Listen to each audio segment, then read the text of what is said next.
Chapter 61, Heaven and Earth Shift. Chapter 61, Heaven and Earth Shift. With everything in place, Zhuofan's party entered an idle period alongside Hell Valley's elder. Waiting for the eruption of diamond sand for a while, everything was quiet and peaceful. Xie Tianyang was feeling bored standing guard every day and thought of training his martial arts. But his worries about the diamond sand erupting and Zhuofan hogging it won over that feeling in the end, because he knew Zhuofan's mannerism but not his intention. And because he didn't understand Zhuofan either, he held some mistrust, while Xuanning Xiang seemed to have forgotten about the diamond sand and played with the burrowing mouse every day. Xie Tianyang tried to call the critter over, but the little guy gave him an eye roll, which only worked to embarrass him. It was his spirit animal, yet it was closer with Xuanning Xiang. So he switched targets to Zhuofan. Watching him with a perplexed look, Zhuofan was a riddle, be it his background or his origins. In no way would he believe Zhuofan's words of coming from a small clan among their group. Zhuofan was the calmest. Over the past 10 so days, all he did was meditate, as if he didn't care about the diamond sand at all, while in fact it also concerned him the most. Zhuofan, in Xie Tianyang's mind, was becoming more valued. With how rare such a character existed in the Tianyu Empire, at least he didn't have the state of mind to cultivate while waiting for the diamond sand like Zhuofan. Cultivating with his anxiety and restlessness would only cause a deviation. While Zhuofan, Xie Tianyang scrutinized Zhuofan, feeling envy. A sudden sound woke Zhuofan up. At last, the sixth layer of qi condensation. Xie Tianyang's cheek trembled and showed a resigned expression to break through at such a crucial time. He would never reach Zhuofan's state of mind for years to come. This was how the trio spent the next month. Xie Tianyang was bored out of his mind. Xuanning Xiang and the critter played like crazy, sporting smiles every moment. While Zhuofan sat there in meditation, rolling his eyes, Xie Tianyang was driven to the point of insanity. If I knew this would happen, I wouldn't have pushed the burrowing mouse that hard. The critter broke up with him so thoroughly that it wouldn't even come to relieve his boredom. Can't take it anymore, Xie Tianyang wailed. Then a sudden bang resounded across the mountain range, and the ground started shaking. It's time. Zhuofan jumped to his feet. Xuanning Xiang, who was playing with the critter, was a bit startled and turned to Zhuofan and Xie Tianyang, but the two didn't look afraid, only excited. Hell Valley's 7th elder station at Golden Spring Pool flew higher. Ha ha ha, I have waited 2 months for this. Men, cast the nets to gather the diamond sand. The 7th elder roared, and the bone-tempering guards bowed. Understood. They then began throwing golden nets into the Golden Spring Pool until it was all shining golden at the same time. At the stream, Zhuofan asked, "Did you prepare a net?"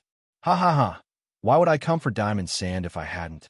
Xie Tianyang laughed and cast his net. Diamond sand erupted along with lava, and it needed special nets to filter it. Zhuofan also cast his own golden net into the stream. Xie Tianyang watched him doubtful. Brother Zhuo, what will you do now? Watch closely. Zhuofan smiled with confidence, and his hand performed signs. Heaven and earth reverse. Mountains and rivers switch. Yin and yang shift. Twin array exchange. The spirit stones laid underground shined ever brighter, and each beam of light pierced the horizon all around the Golden Spring Pool. 3,221 light pillars towered towards the sky. The 7th elder felt uneasy, but as diamond sand's eruption was imminent, he had no time to mind parlor tricks and fix his eyes on the hot spring's mouth. Suddenly, a column of water sprouted from the spring. Just that the heat from it was far lower, people were stunned. Seeing this, reason dictated that along with the eruption of diamond sand, lava should flow out too. The hot spring's water would be so hot that not even a bone-tempering expert should be able to approach. But why was there only plain water? 7th elder blinked in a daze, then face-palmed. Damn it, someone's playing us. He rushed higher in the air and saw thousands of light pillars in the distance there. 7th elder seethed in rage as he charged. You're dead if you think you can play me. Meanwhile, the stream before Zhuofan's party was gone, replaced by a dark hole that was soon spewing lava along with fine and shiny particles, diamond sand. Xie Tianyang was overjoyed as he turned to Zhuofan in shock. Brother Zhuo, you're great. How was the diamond sand erupting here? Grinning, Zhua Fan flatly said, "This array is called Heaven and Earth Shift. It is a mere first-grade array, but it can reverse yin and yang, shift mountains and rivers. I only switched diamond sand's flow to here." Zhua Fan said it dully, but Xie Tianyang was shocked to the core. As far as he knew, only 6th grade and above arrays could do that, and they were all lost. But Zhua Fan not only did it, but used just a first-grade array in the process. He started to recall Zhua Fan mentioning Veiled Dragon Pavilion's alliance agreement. It might not be far-fetched for Veiled Dragon Pavilion to make such an agreement if they knew of Brother Zhua's outrageous talent. Xie Tianyang watched Zhua Fan closely with a secret smile. He didn't think he'd meet such a man when he decided to get the diamond sand. There may not be a second person in the Empire who could set this array. Xie Tianyang then spoke. "Brother Zhua, would you like to come into Sword Marquis's abode as a venerable?" Xuanning was tongue-tied. Zhua Fan was so young, yet he'd get to be a venerable in one of the 7 houses. Zhua Fan rolled his eyes and almost made Xuanning stumble with his next words. "Save it. Veiled Dragon Pavilion tried it already, and I refused them all the same. That's why they changed to having an alliance agreement." "Brother Zhua, you're showing off here." Xuanning clearly doubted his words, but Xie Tianyang nodded and said, "All right, I will send someone with an alliance agreement when I get back." "Where do I send it?" "Wind Gaze City's Luo clan. I will return when I am finished with my affairs." Xie Tianyang hesitated. "Then I will wait for your return. I want to sign it with you. With your skills, when you leave the Luo clan in the future, we won't lose out then." Zhua Fan shook his head. "Why are all 7 houses the same?" Xuanning gasped as her face twitched. Sword Marquis's abode is so unruly. Why would they want to sign an agreement with an outsider? And it wasn't with a clan, but with a single man. But what escaped her thoughts was that precisely because Xie Tianyang was from the 7 houses that he valued Zhua Fan so much. The average clan would never see Zhua Fan's value at this time. The dark cave let out a final eruption of lava. Seeing this, Zhua Fan urged, "Get the nets." "Why the hurry?" Xie Tianyang waved and continued with a smile. "The nets are made of spirit metal. They won't break in lava." Zhua Fan snorted. "You think I don't know that? If we don't go now, we may not have a life to enjoy it." Xie Tianyang was startled as Zhua Fan continued. "You think all elders from Hell Valley are blind?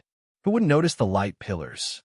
Just wait, and you will have a profound heaven expert hovering overhead." Xie Tianyang rushed in with his hand signs to recover the net. As the nets rose, the trio saw the glitters among the lava, and on the net's threads was shining sand. "What do we do now?" Xie Tianyang was happy seeing the net, but was aware of the imminent danger. Zhua Fan dragged them for 12 hours to this place for a reason most obvious: to buy time. Even a profound heaven expert would need 2 hours to reach here during this time. They could retrieve the diamond sand and leave. But where to run was the question. Where was safe? Noticing Zhua Fan gazing at the stream's opposite bank, the pair shouted, "The second area?" "Wrong," Zhua Fan said dryly. "The third area." Gasping, the two stared at Zhua Fan in a daze. Is this guy crazy? The second area is dangerous enough, but going to the third is suicide. But they both were oblivious to the fact that Zhua Fan's aim from the start was in that area's 6th level spiritual beast, Thunder Skylark. Chapter 62 Chase. Chapter 62 Chase. We'll divide the diamond sand, first, then flee. Zhua Fan was getting eager to get a share of the spoils when he saw the glittering dust and gave the two the cold shoulder. Xuanning and Xie Tianyang smiled bitterly ever since they ran into Zhua Fan. They were led by the nose.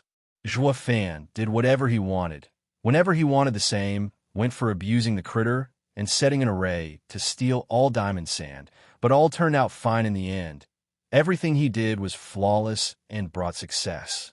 So, despite Zhua Fan making no sense, which added to their worry, the two believed he had a failsafe in place. So, Xie Tianyang dropped the issue and was excited by all the glittering dust before him. Whoosh.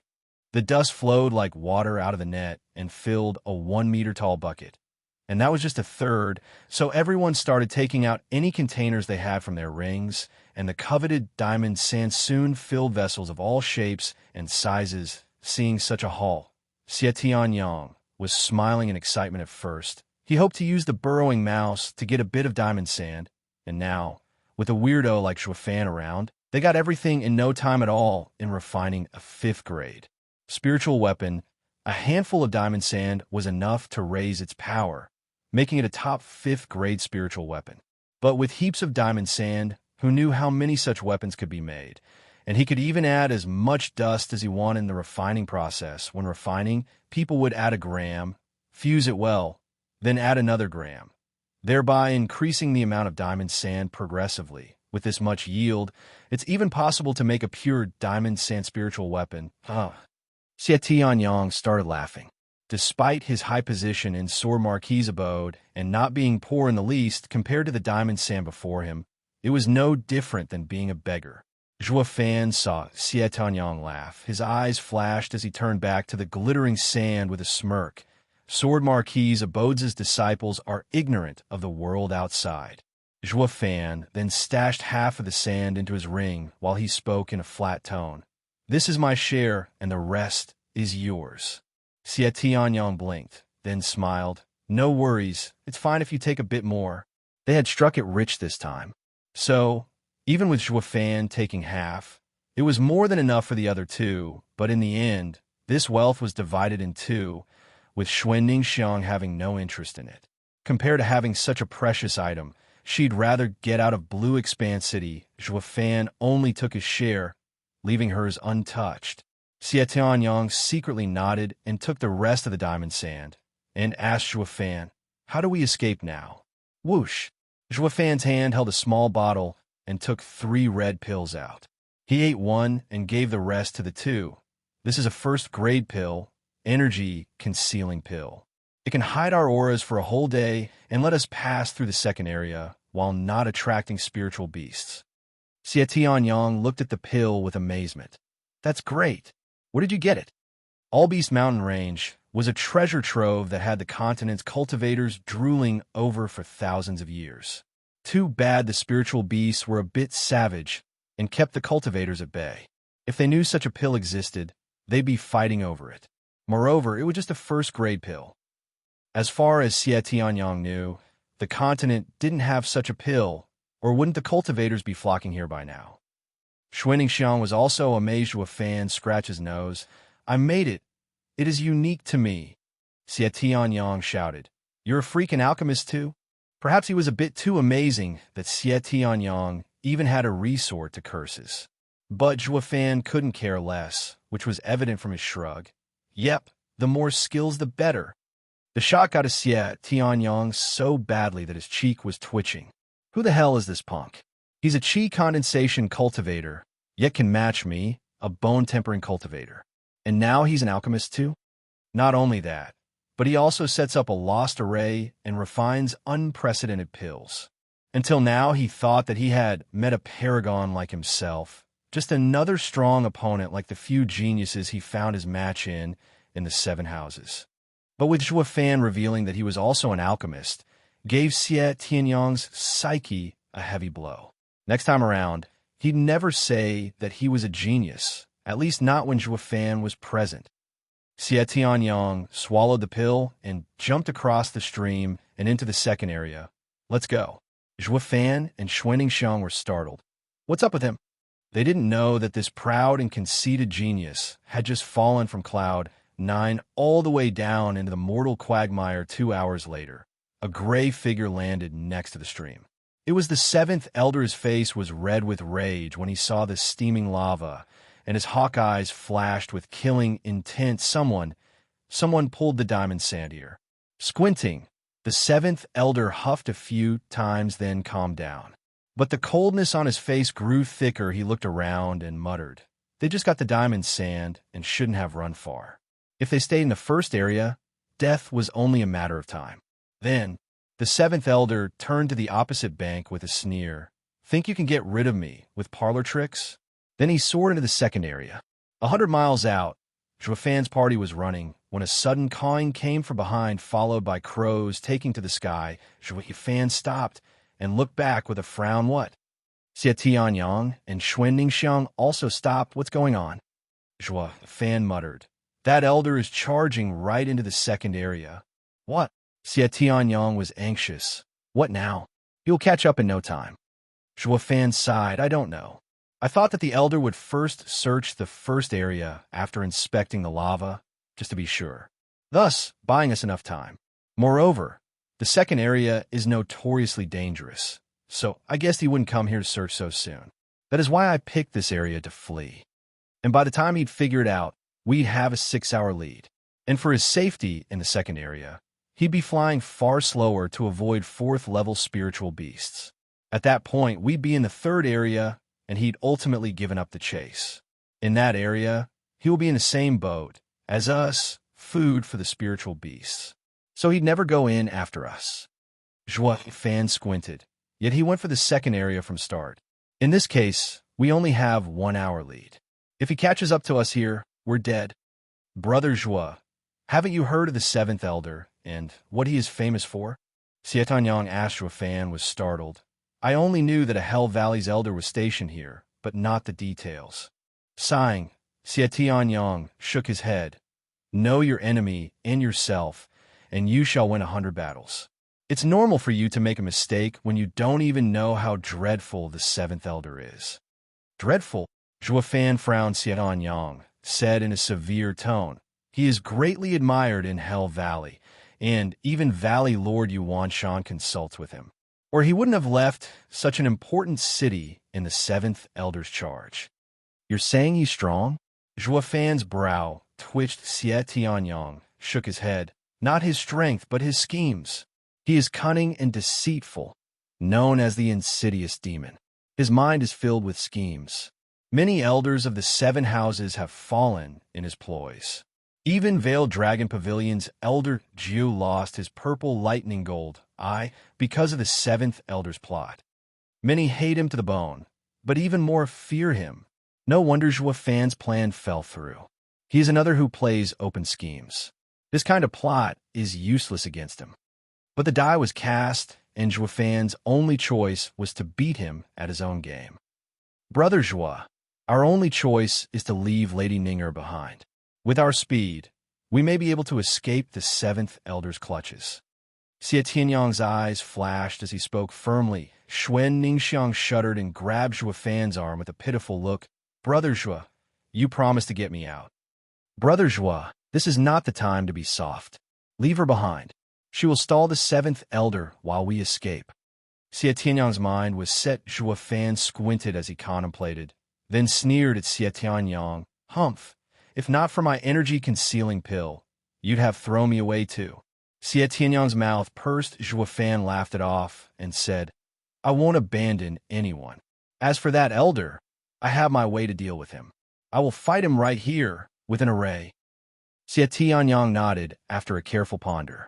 He knew of Zhua Fan's skills in arrays, and was certain that Zhua Fan was an array grandmaster. Xuan Ningxiang was beaming as she heard him and was swinging Zhua Fan's arm on and on with a red tint on her cheeks, but they both failed to notice Zhua Fan's odd smile at the end.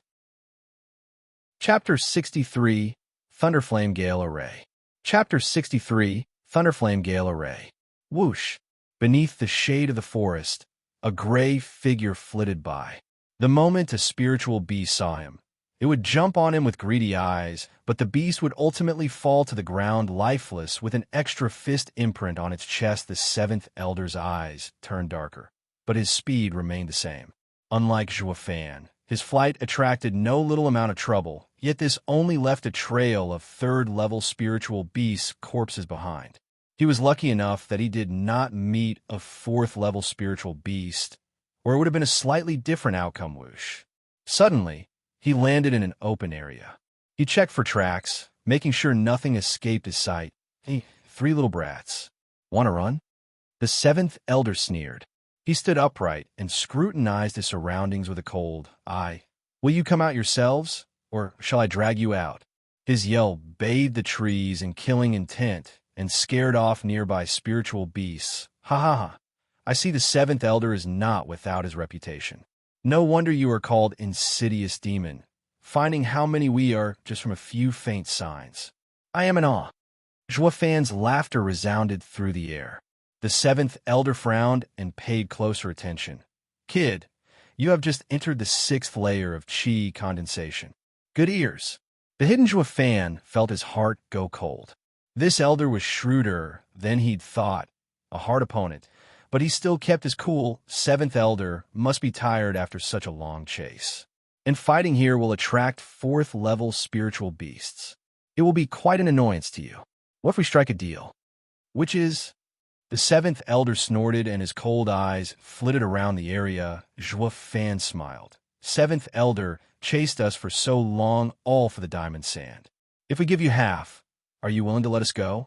You must be joking. The diamond sand was mine to begin with. You want to bargain with what you stole from me? The seventh elder laughed while being shrouded in thick killing intent.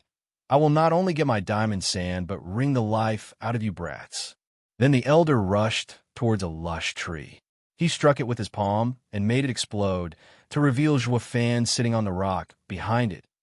He, brat, you knew of my sharp hearing, yet still talked about conditions with me.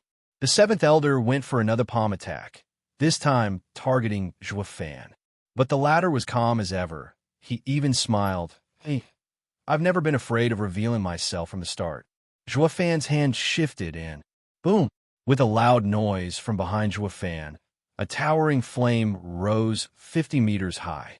And with a bird cry, it took the shape of a phoenix. It spread its wings and launched 2 fire pillars at seventh elder. Array! The elder was startled, as he didn't foresee the weak brat would know about arrays. From the look of its power, it had to be in 5th grade, no longer careless. He struck the pillars with his palms. Boom. Raging flames exploded, and the elder was thrown back with burned palms. Looking up, the elder's carefree eyes from before sported a hint of severity now. I took you lightly. The seventh elder squinted, never imagining a 6th layer of qi condensation youth was a 5th grade array master. Too bad it won't be enough to beat me. The seventh elder soared and made a sign. A fiendish demonic shadow rose behind him from the twisting black tendrils of energy.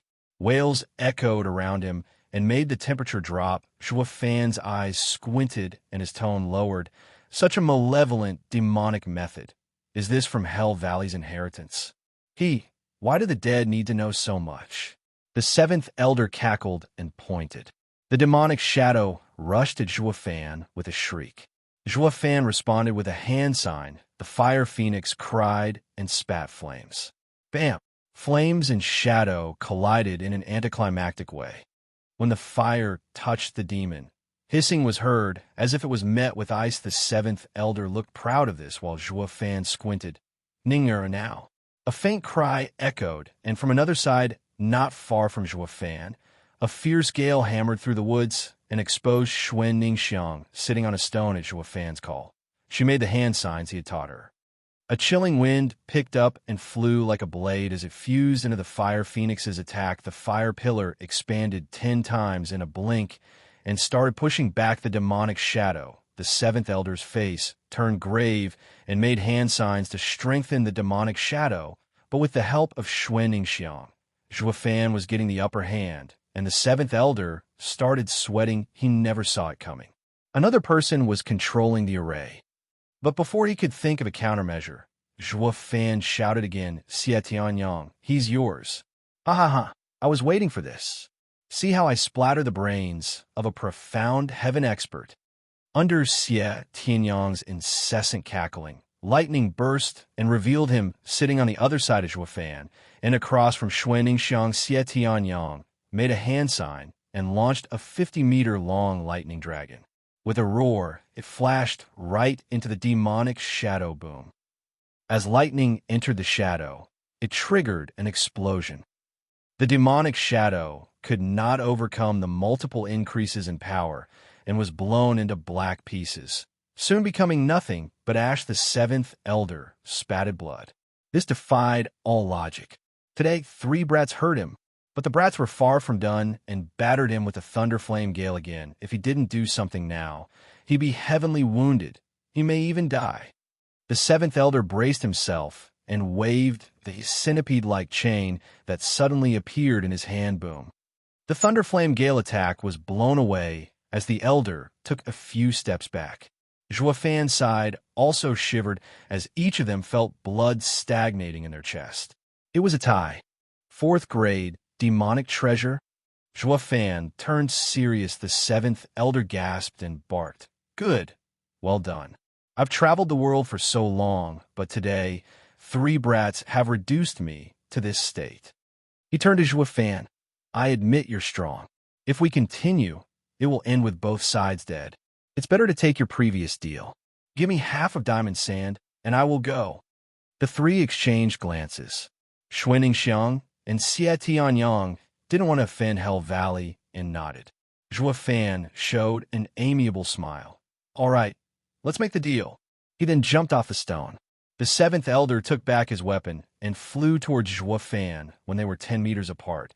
Suddenly, both their eyes flashed with murderous intent. Die, brat. Finish him.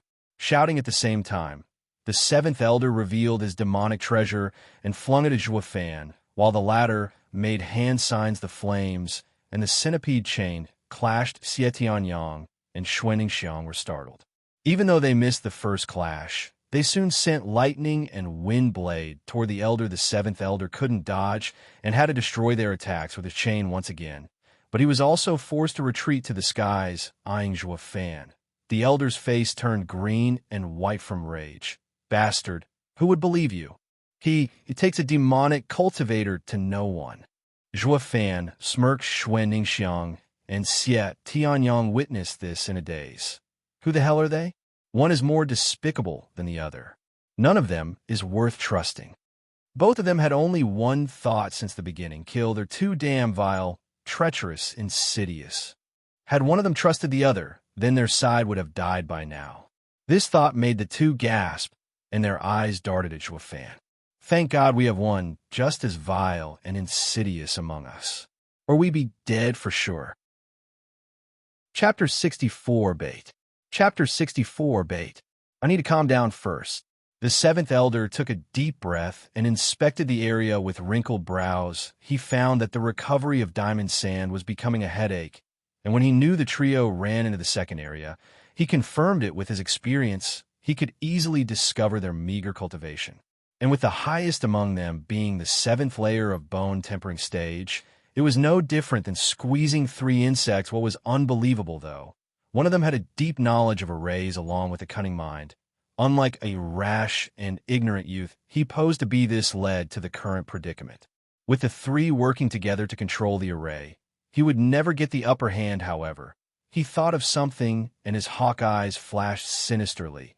Your Shui clan's 3rd young miss. The 7th elder ignored Joafan and switched targets, sizing Xuanning Xiang with a smile. I remember seeing you 5 years ago. You were just a child back then.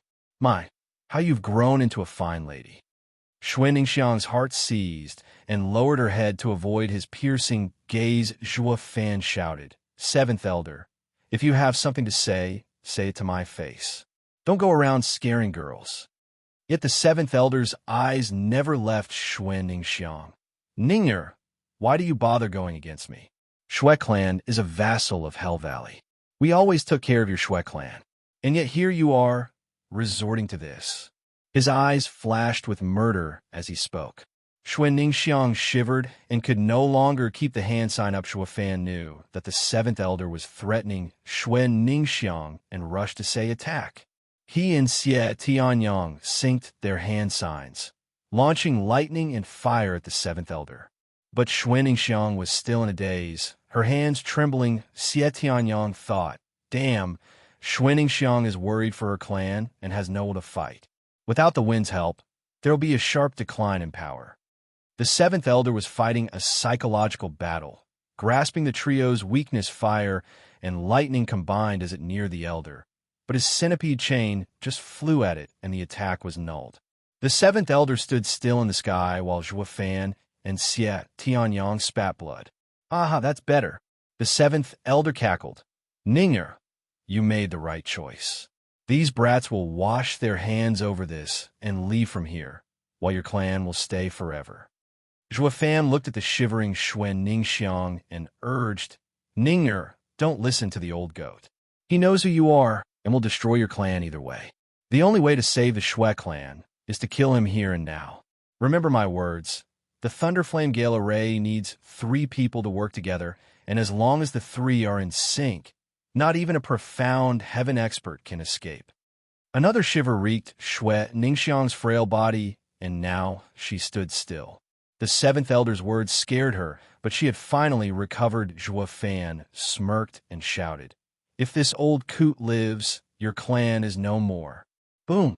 His words echoed in her ears, and Xuen Ningxiang rose her head to show killing intent for the first time as she muttered nonstop, He can't leave. He has to die, he must. Die! Xuen Ningxiang roared the last word and completed the hand sign. A green panther roared behind her and sped towards the seventh elder, 10 times stronger than before. The elder panicked, noticing the true power of the array in Xuen Ningxiang's hands. From the start, the 2 brats used all they had in fighting me. Yet she hadn't. Xuen Ningxiang was a kind and gentle soul, not willing to kill even her enemy. But the seventh elder's words struck a chord in her frail heart that she was close to losing her will for fighting. It was then that Zhuofan woke her up and lit a fire in her. The dissonance in her heart led to unleashing her full power. To protect her clan, Xuen Ningxiang turned cold and unfeeling like a reaper.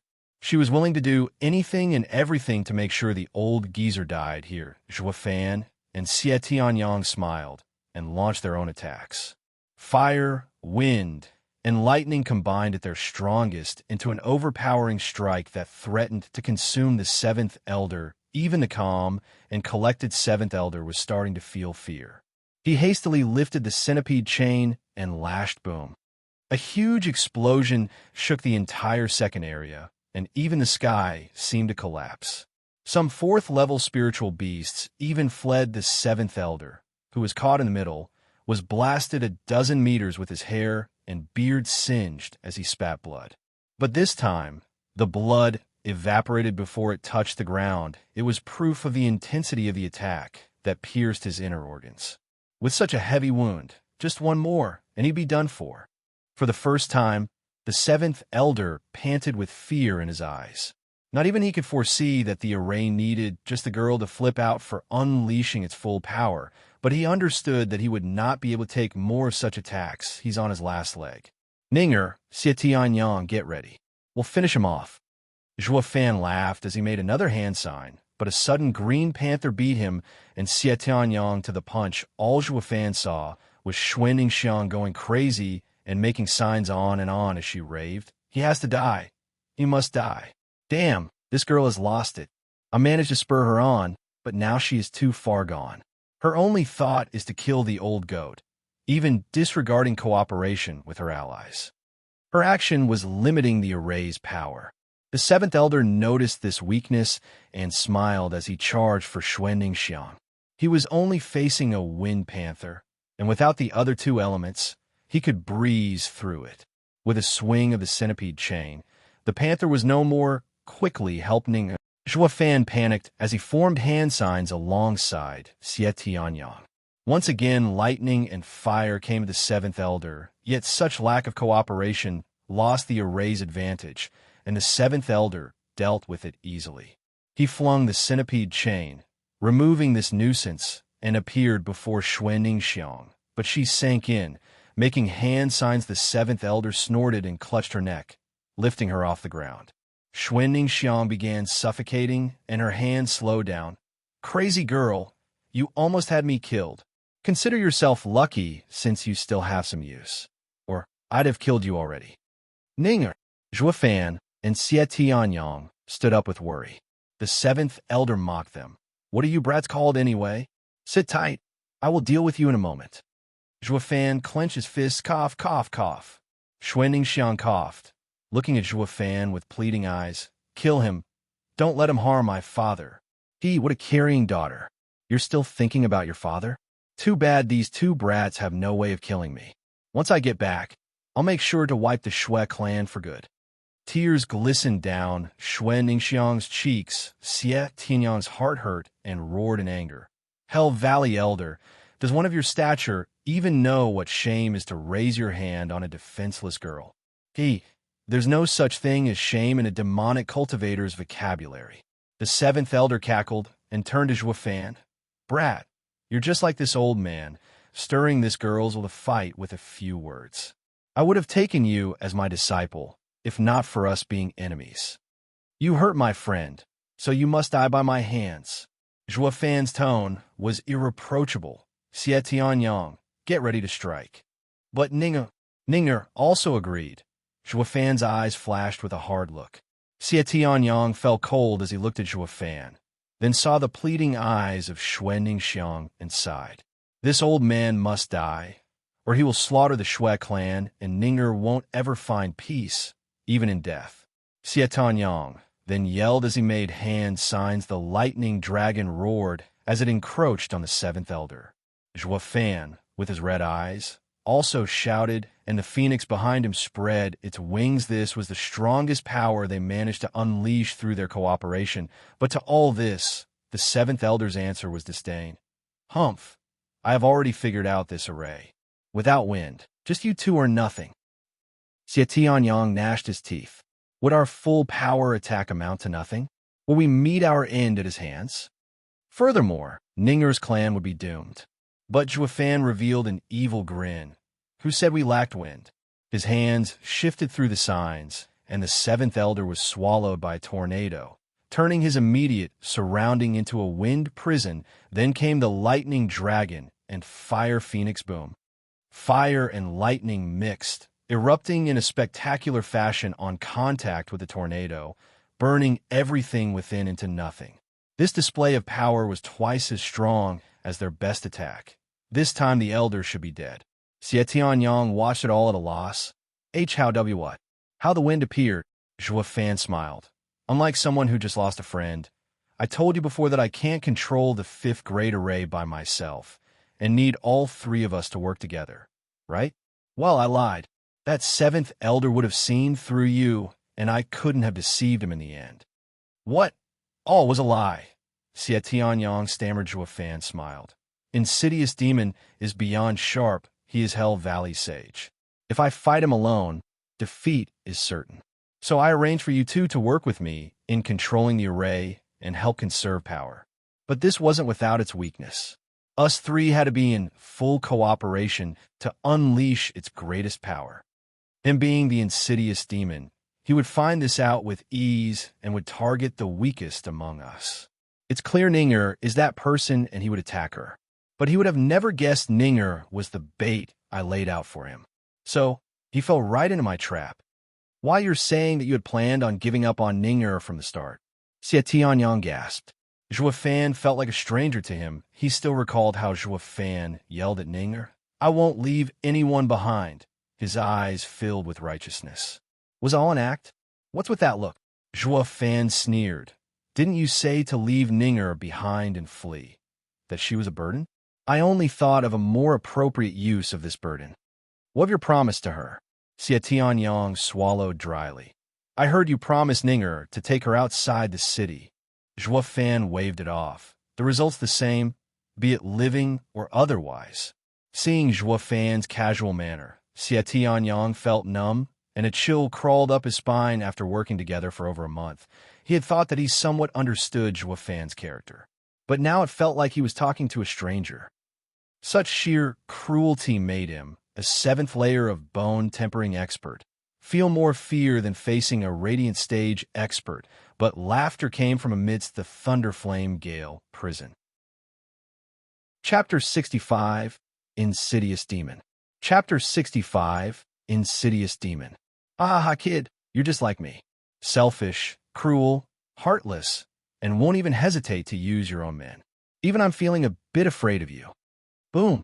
The thunderflame gale prison blew away with a loud noise to reveal the sinister, smiling seventh elder. Yet now he held another centipede chain in his hand. This one black, the two chains formed a helix around him, sparing his life from the dreadful attack. But even so, his body was littered with burn marks, and one could even see the bone in some places as blood seeped out. It was obvious that he survived because of these chains, and that too against the true power of the thunder flame gale array. After spitting some burning blood, the seventh elder gasped, but his wicked eyes never left Zhuo Fan for a moment. Kid, I have always been quick to pick up on things related to my enemies everywhere I went, but today you almost had me killed. I have to admit, I never met such dreadful brat in my life. Zhuo Fan looked over to see Shui Ningxiang unconscious at his feet. But she wasn't dead. Perhaps the chain helix protected her the same way it protected the elder, but it wasn't like Zhuo Fan cared if she lived or died. He just kept staring at the black centipede chain. You have another fourth grade demonic treasure? I used to have only one. The seventh elder joined the two centipede chains together to form a black and white chain. This fourth grade demonic treasure, yin-yang chains, are of one body. I usually attack with a yang chain and use the yin chain to kill my enemy at the right time. But to save myself today, you forced me to reveal my yin chain. You should be proud of that. Even profound heaven experts only figure out the truth at the moment of their deaths. Zhuo Fan gnashed his teeth. The insidious demon title fits you like a glove. You were willing to suffer a heavy wound just to keep this move hidden. But of course, the seventh elder coughed blood twice, but his face still retained the sinister smile. With how the world is filled with lies and schemes, I prefer to keep my strongest move hidden. That is why my ploys always succeed, while the ones against me fail. But today is the exception. The seventh elder's eyes flashed, and threw the yang chain at Zhuo Fan, and the yin chain at Xie Tianyang as he roared. Too bad you're out of tricks and can't beat me. I beg to differ. Zhuo Fan smirked and made a hand sign, making a bloody light fly out of Shui Ningxiang towards the seventh elder. The elder was seriously hurt, and the chains were far away. Zhuo Fan watched him like a hawk just to find if he also had a defensive demonic treasure this way, he could put Blood Infant to good use in a sorry state. If Blood Infant was to get inside the seventh elder, he'd be refined without even a means to resist. This was Zhuo Fan's true killing move. Even the Thunderflame Gale prison was only used as bait to reveal all the elders' cards. Zhuo Fan refused to believe a man with the insidious demon fame had no hidden means to save himself. Demonic creature. On the other hand, the seventh elder was startled by the bloody light. He now figured out what Zhuo Fan really intended. When he said Shui Ningxiang was the bait, it wasn't just to trap him in the Thunderflame Gale prison, but to also hide a killing move. With how close he was to her, he had no way of dodging insidious demon, had to admire Zhuo Fan's cunning mind for beating him at every turn. Zhuo Fan was expecting a victory as he smiled. It's over, seventh elder. This fight is my win. Suddenly, the seventh elder's yang chain pierced through Zhuo Fan's chest. He felt his heart being crushed. A large hole was left behind on his body, with pieces of his heart here and there. This is impossible. Zhuo Fan was confident that the Blood Infant would gain control of the seventh elder once it entered him, also stopping the yang chain's attack. But the truth was, the chain never stopped. Zhuo Fan even felt his organs withering and seeping life force. This wasn't caused by the chain, but by Blood Infant's injury. Puking blood, Zhuo Fan watched in shock as Blood Infant hung behind the seventh elder. A flash of silver revealed a needle impaling Blood Infant's chest. Third grade demonic treasure, twisted needle. The seventh elder sneered at Zhuo Fan and pulled back the twisted needle into his elbow. Blood Infant collapsed, and Zhuo Fan fell to his knees. His eyes were filled with dread. He couldn't believe he just lost Bam. A sound was heard from the side. Xie Tianyang struggled for his life, but the yin chain lashed over his chest, and he was now spitting blood. It was thanks to his spiritual armor that he was still breathing. Ignoring the rest, the seventh elder walked to Zhuo Fan calmly. Kid, I am known as the insidious demon. How can anyone outsmart me? The seventh elder watched the dying Zhuo Fan. You're good, real good. Your schemes even make me feel fear. In a decade or two, you will become an outstanding demonic cultivator. Not even a #1 sage in Tianyu can compare to you. A pity you won't live so long, because I am afraid of what you'll become. You're the first to ever make me feel this way." He was about to land the finishing blow. "You might dye my hand, but do not feel bad. Our cunningness is about the same, but I'm stronger. In front of true power, all tricks, all methods are moot." The seventh elder's palm came from above, and Juefan could even hear the whistling wind. He didn't want to die, but he had nothing left to fight with. A loss was a loss, be it in power or cunningness. And the one to lose died. But he had so many things he wanted to do, so what? The loser never had a choice to begin with. Closing his eyes, Juefan took one last breath and blacked out. Roar! A sudden roar shook the entire All-Beast mountain range, and the seventh elder's palm stopped an inch above Juefan's head. Along with the roar, a wave of flames came to engulf everything. It swallowed trees and left empty husks behind. The seventh elder was startled, looking towards the third area. He said with uncertainty, "Why is this monster coming to the second area?" Taking another look at the hopeless trio, he gnashed his teeth and fled, even disregarding the diamond sand. A bird cry soon followed, and the skies darkened. A huge bird wing trailed above, overshadowing the earth. The spiritual beasts shivered in their caves. The huge bird's wing burned blue, and each flap sent sparks everywhere. Wherever the sparks landed, flames torched all of it into nothing. The previously lush forest was now reduced to ash after the bird passed. Not even bones were left of the fourth-level spiritual beasts touched by the flames. The huge bird flew for a while, then left, but the forest beneath, it was no more. Juefan and the other two were lying unconscious among the ashes. Some spiritual beasts passed by, but finding them dead, they left. In fact, it was thanks to the energy-concealing pill that hid their auras. Cough, cough, cough. With a light cough, Xuan Ningxiang strained her eyes open, but shock swept her heart. Why is the forest gone and only ash remain? The seventh elder couldn't have done this. She looked around in haste for Juefan and Xie Tianyang and saw them lying unconscious. Juefan had the most critical injury, bleeding from the hole in his chest. He wasn't too far from breathing his last. Chapter 66, Guilt. Chapter 66, Guilt. Brother Zhua. Xuan Ningxiang was on Juefan with a cry and turned him over to see the fist-sized wound in his chest, which went all the way through his back. His face paled by the second, and his temperature dropped. Tears welled in Xuan Ningxiang's eyes and fell along with her anxious voice. "Brother Zhua, wake up! Wake up!" Perhaps it was the soft tears or the incessant shouts grating on his ears that made Juefan crack his eyelids. "Brother Zhua, you're awake."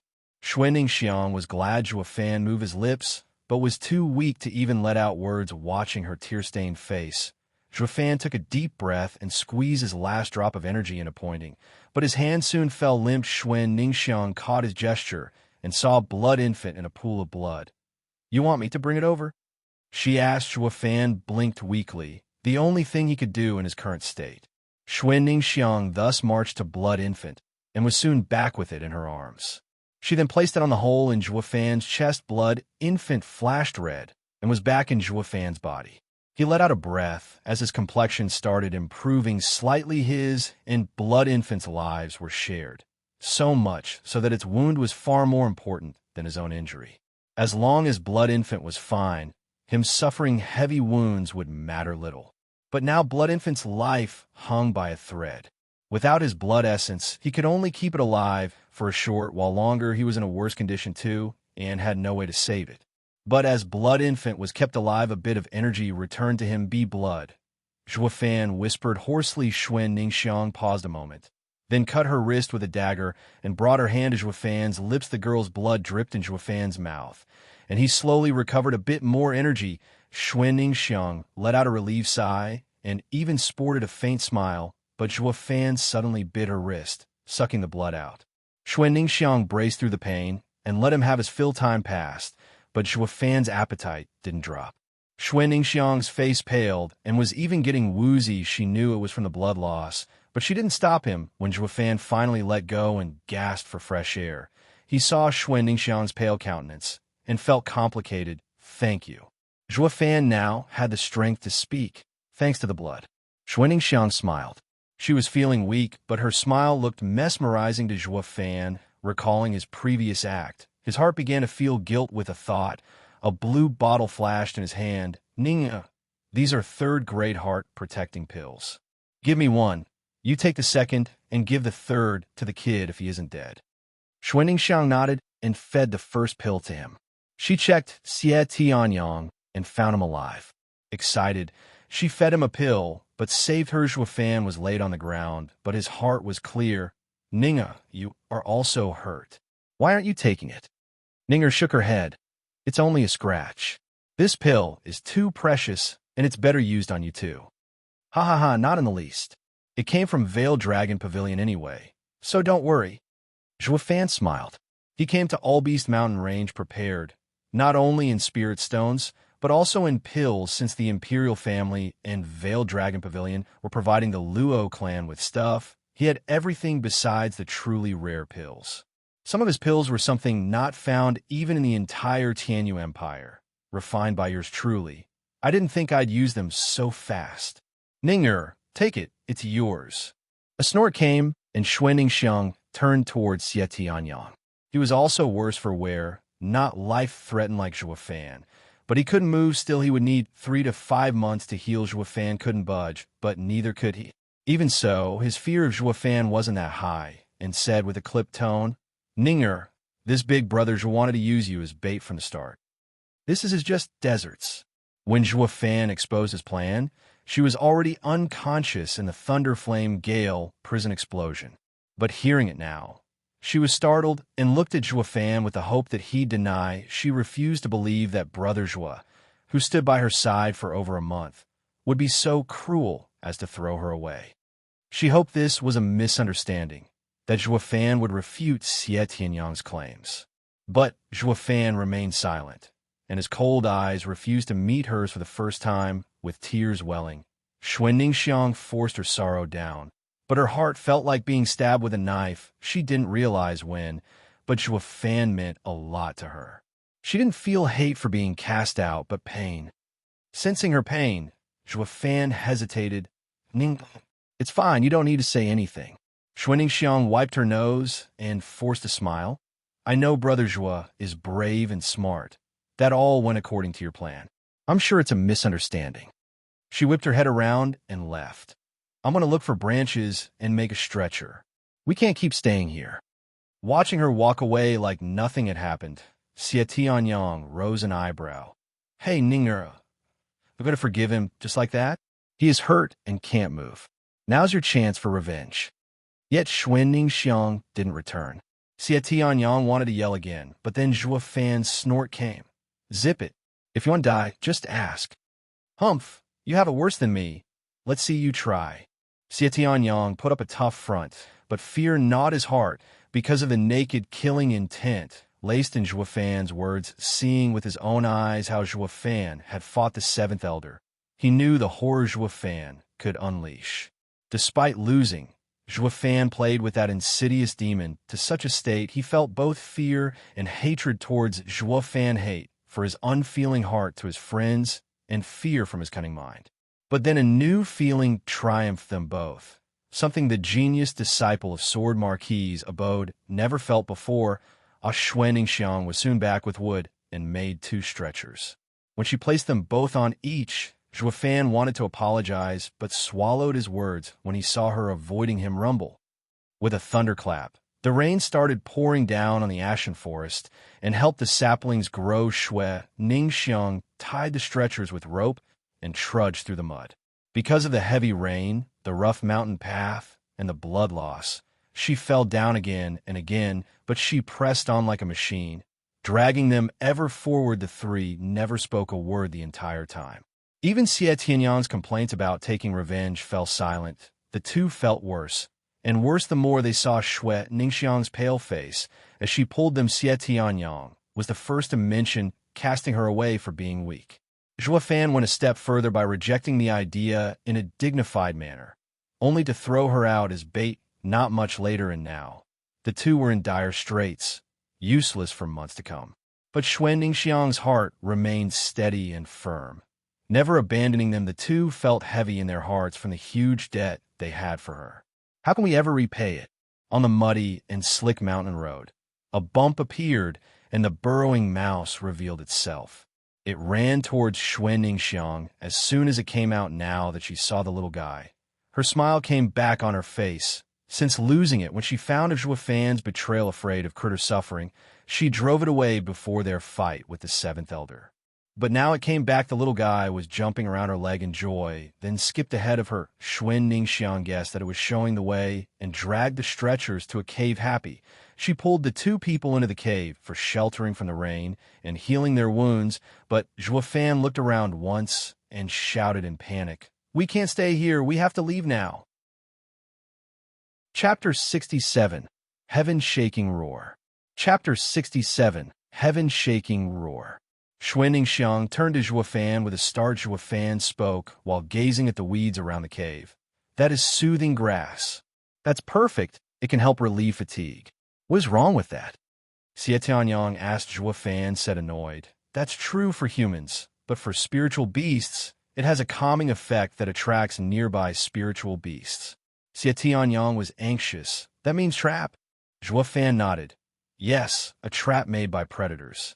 The burrowing mouse was drawn here and led us right to it. Curses, you could just bury your head and run, but we'll have to suffer. Why had I taken you in any way?" Xie Tianyang snapped at the critter. He wasn't as brash usually, but he was now hurt and powerless to resist an attack. In this grim state, falling in a trap was the last straw to escape from the seventh elder, yet die in a beast trap was something this genius disciple couldn't accept. The burrowing mouse squeaked a few times with a lowered head. Xue Ningxiang hugged it to her chest and spoke softly to Zhuo Fan. "What do we do now?" She had ill feelings towards Zhuo Fan, but she always turned to him for help when the going got tough. "What else?" "Run." Xie Tianyang cut him off. Zhuo Fan asked hastily, "What time is it?" Xue Ningxiang looked outside the cave, but the rain clouds blocked the sky. She shook her head. "I'm not sure. A day must have passed by now." "Damn," Zhuo Fan said gravely. "The energy-concealing pill must have worn off, and we're now easy targets. I'm guessing beasts must be coming here in droves." "What?" Xie Tianyang jumped. "You said droves?" Zhuo Fan nodded. "The truly strong spiritual beasts don't stoop so low to use this trick. Only low-level spiritual beasts place traps and move in packs." Just then, along with the sound of rain, roars of beast echoed, and several pairs of cruel eyes fixed on the cave's mouth, a rough liquid spot around 1,000 heads, bloodthirsty wolves. Zhuo Fan sighed. "We're finished." Bloodthirsty wolves are second-level spiritual beasts, but with their numbers, they must have a third-level wolf king among them. Not even a fourth-level spiritual beast would dare to mess with them. Xie Tianyang saw the faint green eyes getting ever closer.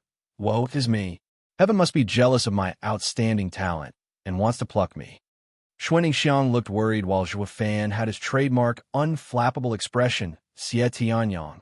Zhuo Fan said, "Give your sword to Ninger." "Ninger?" Xie Tianyang didn't understand. "My star sword may be a fourth-grade spiritual weapon, but Ninger is in the chi condensation stage. It's not enough to deal with those savage beasts." He spoke of the difference in cultivation and leveled his eyes at Zhuo Fan. "She isn't like you, fighting bone-tempering and profound heaven experts while in chi condensation stage."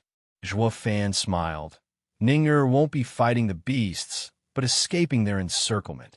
He took out a bottle from his ring, but didn't have the strength to lift it. "Ninger, take this energy-concealing pill."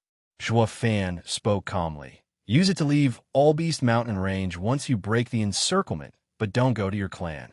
Leave the city." Xie Tianyang now understood Zhuo Fan's plan. So he too took out his star sword. Their debt to Ninger was too great, and at this point, they were nothing but dead weights. Seeing their firm gazes, Xue Ningxiang took the sword and ran outside. Both Xie Tianyang and Zhuo Fan revealed a smile, feeling a weight being lifted off their chests. "This way, we can repay her kindness. Even if we die, we can do it free of regrets." Xie Tianyang mumbled. Zhuo Fan spoke blandly. "I don't care about returning favors, just felt unwilling to die like this. I just don't want this girl to keep looking after me."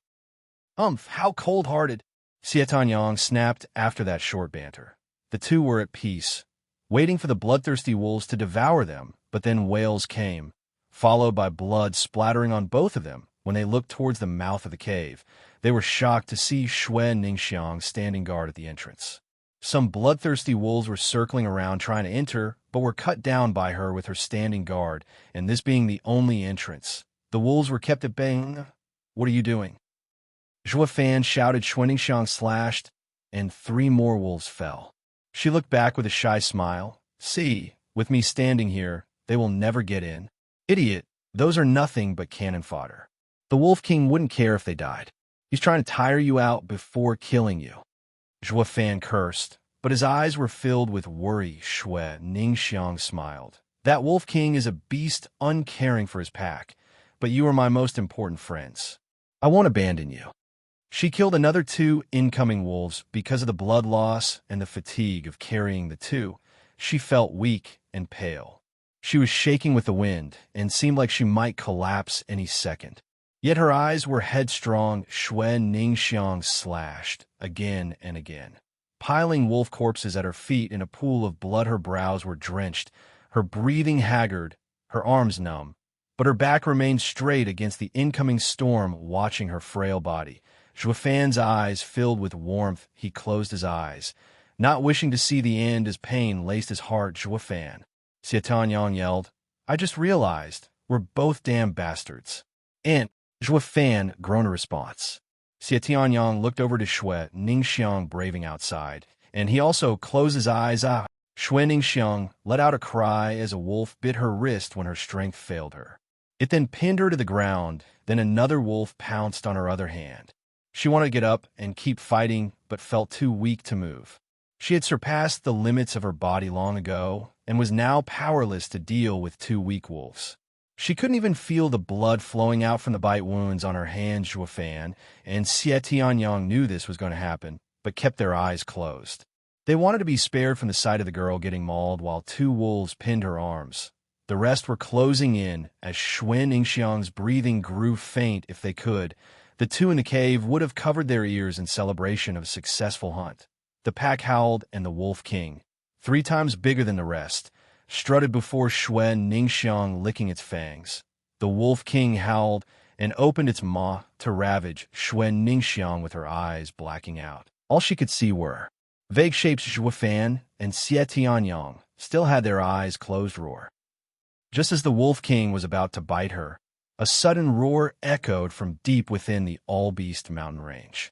Zhou Fan and Xietanyang blanked out the moment it reached them. The 1,000 bloodthirsty wolves' pack collapsed one after the other, with only the Wolf King staggering from fear. But before it could retreat, a flame swept over the wolves, not even leaving ash behind. Even the Wolf King couldn't survive and disappeared from this world. Unbelievable enough, Zhou Fan's party survived unharmed, though unconscious.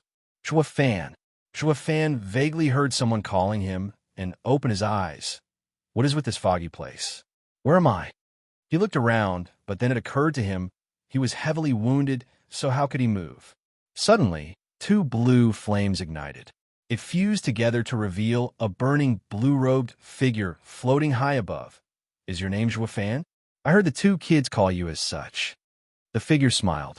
His voice fit a sturdy middle-aged man, but it wasn't clear from his appearance. Zhou Fan was suspicious. "Who are you?" "You don't need to know," the figure replied.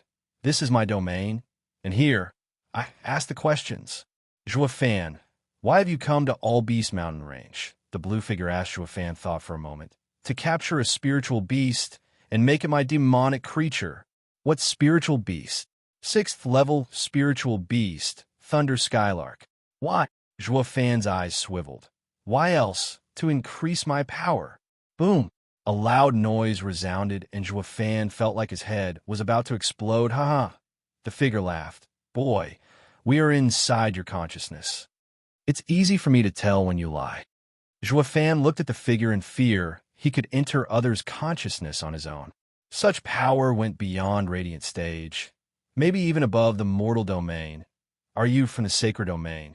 Zhou Fan gasped. He never thought that it was possible to run into a sacred domain's expert in a mortal domain. The figure was also surprised that Zhuo Fan knew about sacred domain and nodded. You aren't normal to know of sacred domain, to apply ancient arrays and refine the blood infant. Zhuo Fan was shocked to find that all his actions were monitored. This man even knew of blood infant matters regarding Patriarch Blood Demon were decades old, and very few people knew of them, even in the sacred domain. If he hadn't stumbled upon the 9 Serenity's secret records, he would be none the wiser, but... Who exactly are you? I said it before. Only I asked the questions here. The figure replied coldly. Why do you want the Thunder Skylark? Speak the truth. Zhuo Fan was pensive, but found no way out. I want to go to Lightning Canyon and search for the Heavenly Emperor's remnant. For that, I need the Thunder Skylark to block the purple lightning. What? The blue figure never anticipated such an answer, but laughed in glee. Oh, good. Great even. That is a good place. You should definitely go. The figure vanished and popped right in front of Zhuo Fan's face. Zhuo Fan was startled, but didn't pick up any bad intentions from him. The figure then tapped Zhuo Fan's forehead, and a blue flame seeped in. Zhuo Fan only felt gentle energy from his forehead. Ha ha ha, boy, we are fated, so here's a gift. I hope you can help me in the future. The figure was gone, but his words rang in Zhuo Fan's ears. You can find the Thunder Skylark 3,000 miles into the third area. Do your best to catch it. Chapter 68, Between Life and Death. Chapter 68, Between Life and Death. Wait. Zhuo Fan sat up with a start. A ray of sunshine shone through the cave's mouth and forced him to cover his eyes. To his surprise, he found that he could actually move, although still weak. He was mostly recovered. Inspecting himself in detail, he found the blood infant laying depressed in his dantian, but its life was no longer hanging by a thread. Even its eyes were trembling. On the verge of waking up. Being shocked was an understatement. Zhuo Fan knew the expert he met last night was someone who rose above the mortal domain, or he wouldn't have had the ability to heal his wounds overnight along with blood infants. But why did he choose me? Zhuo Fan rubbed his forehead, recalling that the man had planted something there. But his weak self didn't allow him to see clearly what it was. He shook his head in the end. It doesn't matter. Anyway, he saved me. Whatever his reasons are, I will figure them out sooner or later. With his current strength, what could he do against that man? Mocking himself, he realized that he was overthinking things sometimes. It had to do with the fact that he was in the 6th layer of chi condensation with the heart of an Emperor stage expert. What a pain! So, his current objective was to boost his strength. The strong had the final say in everything. He sighed as he looked at the incoming sunshine. Despite the somber feeling exuding from the burned trees, the sun brought a ray of hope. A groan interrupted his musing, and Zhuo Fan found Xuan Ningxiang's weak figure in a pool of blood. He rushed to her and fed a heart-protecting pill. A gentle yuan qi traveled within her body, and Zhuo Fan breathed easy. The girl's wounds were only skin-deep.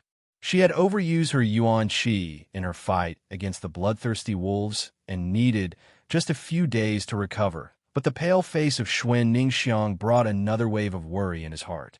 He then started to remove the dirt from her face, feeling his rough hand. Xuan Ningxiang cracked her eyes open and showed a sweet smile. Brother Zhuo, are we dead? Rest easy. We are alive and well. Liar, how are you able to move when you were so hurt? Xuan Ningxiang mumbled. But at least we died together. And the girl faded into unconsciousness at the last word. Zhuo Fan watched her peaceful expression and carried her inside the cave to lay her next to the soothing grass. It was the best item in relieving fatigue for humans now. He was standing beside the unconscious Xie Tianyang with a not-so-friendly face. Yo, get up, I say. Zhuo Fan kicked him lightly, twice for good measure, but he was still as a rock. Zhuo Fan sneered and swung his leg way back before kicking with enough oomph on Xie Tianyang's ass. A wail that shook the heavens and the forest was heard. It even frightened the spiritual beasts around. I say, what's with this ghastly yell? Trying to wake the heavens? The All-Beast mountain range doesn't lack dreadful monsters, you know. Xie Tianyang shivered as he reined in his tears.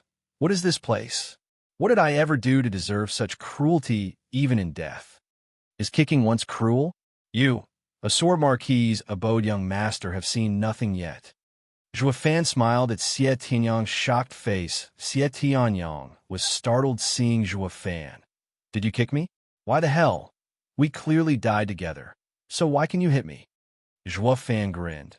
If we're dead, all of us would be equals. Too bad, we're alive and kicking. And since you weren't moving, what, we're alive? Xie Tianyang stopped listening after that and laughed. Ha ha ha, it's the same cave. We are alive. But then his mood soured, eyeing Zhou Fan up and down before yelling. Why are you able to move while I can't? You had it far worse than me, and your cultivation is weaker too. Zhou Fan shrugged and perked an eyebrow, exasperating the self-entitled genius, disciple. Xie Tianyang's lip quivered as he wailed in frustration. Freak! Not for the life of him could he comprehend how Zhou Fan was jumping around after having his life hanging by a thread just 2 days ago. Even he, a bone-tempering expert, would need 2 months of recovery to be able to stand. He was vexed enough knowing that Zhou Fan was stronger than him, despite their realm difference, and better skilled than him, despite their differences in background. Now, though, this damn punk showed a miracle, jumping back on his feet in no time at all. How can one even bloody compare? It's like being left light years behind. Zhou Fan, tell me the truth.